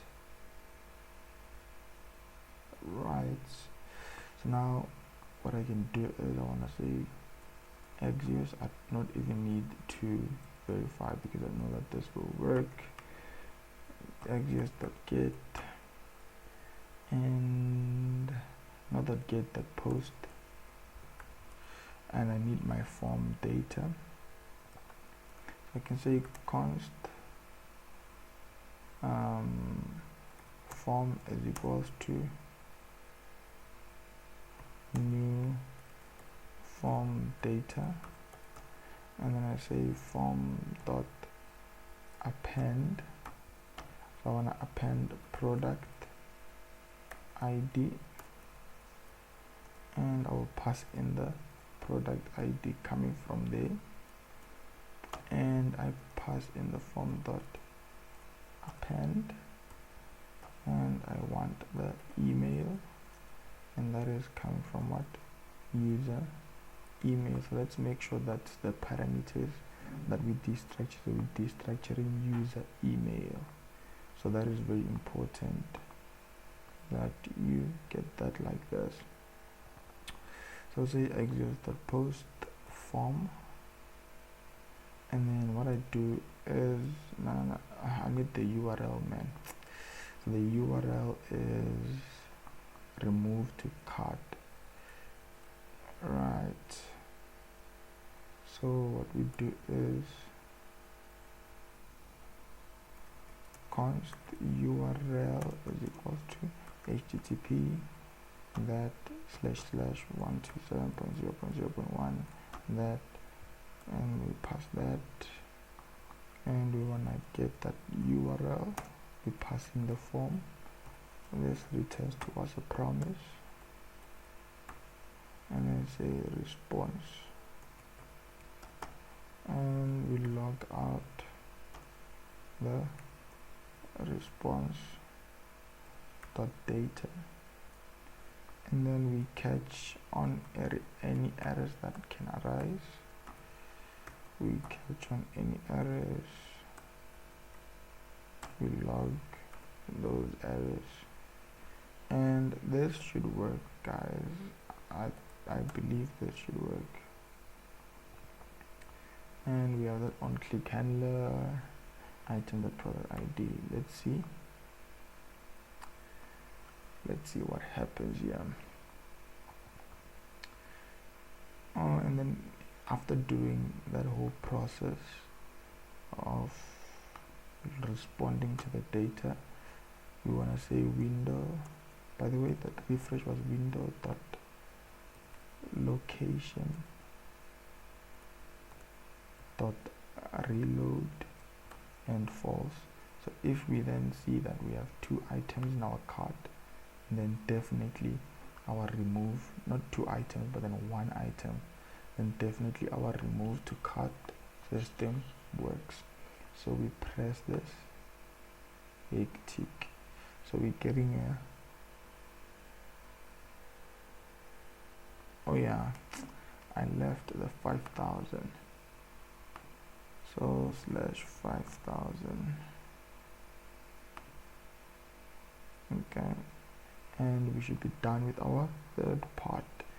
If this works, we should be done here. Oh my goodness, bed request. I think I have to send in a token, right? I think I have to send in a token. Exactly, I have to send in a token. So what we do is right here, we then want to say headers, and in the headers we want to send, so you see now our back end we should be glad that it is authenticating as it should. I want to pass in the user dot token, right, and we send this request again. We want to remove this and should reload, and we have one item in the cart now. So now our remove is working just fine. And if we remove that too, we have nothing in the cart. And this is something that we want to handle. If the cart is empty, we have to display shopping cart is empty instead of this, right? But then if we go back and we come in here, we add to cart, we come in here, we expect 3,000 of cart items, 3,000.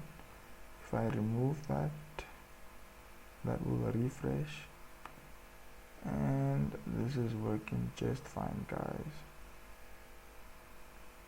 And I don't know what's happening here. This is something that we have to remove. And watch this, I'm sure this will break. I have a gut feeling, I knew that this will break, but then this is something that we'll fix in the final part of our e-commerce website. I knew that when the user logs out and in the cart it will break. I definitely knew this, but then we'll look at how we can do this in the next video, and I hope you guys enjoyed and learned. So we know that we have a fully functional cart right now. So just one more quick preview so that you guys can see what we managed to do. We have authentication. So junior not junior, because junior doesn't have the numbers. Oh yeah, we can remove now. So junior at gmail.com, and then pass in 1 2 3 4 5 6 7 8. So we can remove the items in the cart because it's displaying none because there was no price. Then I can remove those items. I remove those items, and this is what we managed to do. So now I can come in here, I can click that and that added to my cart. I come in here, I click that, and when I come in here, I have my cart, and we have our numbers and everything. You can remove to cart, and this is fully functional. But then now what we have to fix before we now get to, I think it's payment, and yeah, I think the final part is payment. And yeah, then now what we have to fix is the error that we get here. So this is the error that we have to fix. So I hope you guys enjoyed, and I hope you guys are learning just as much as I'm learning, and goodbye guys.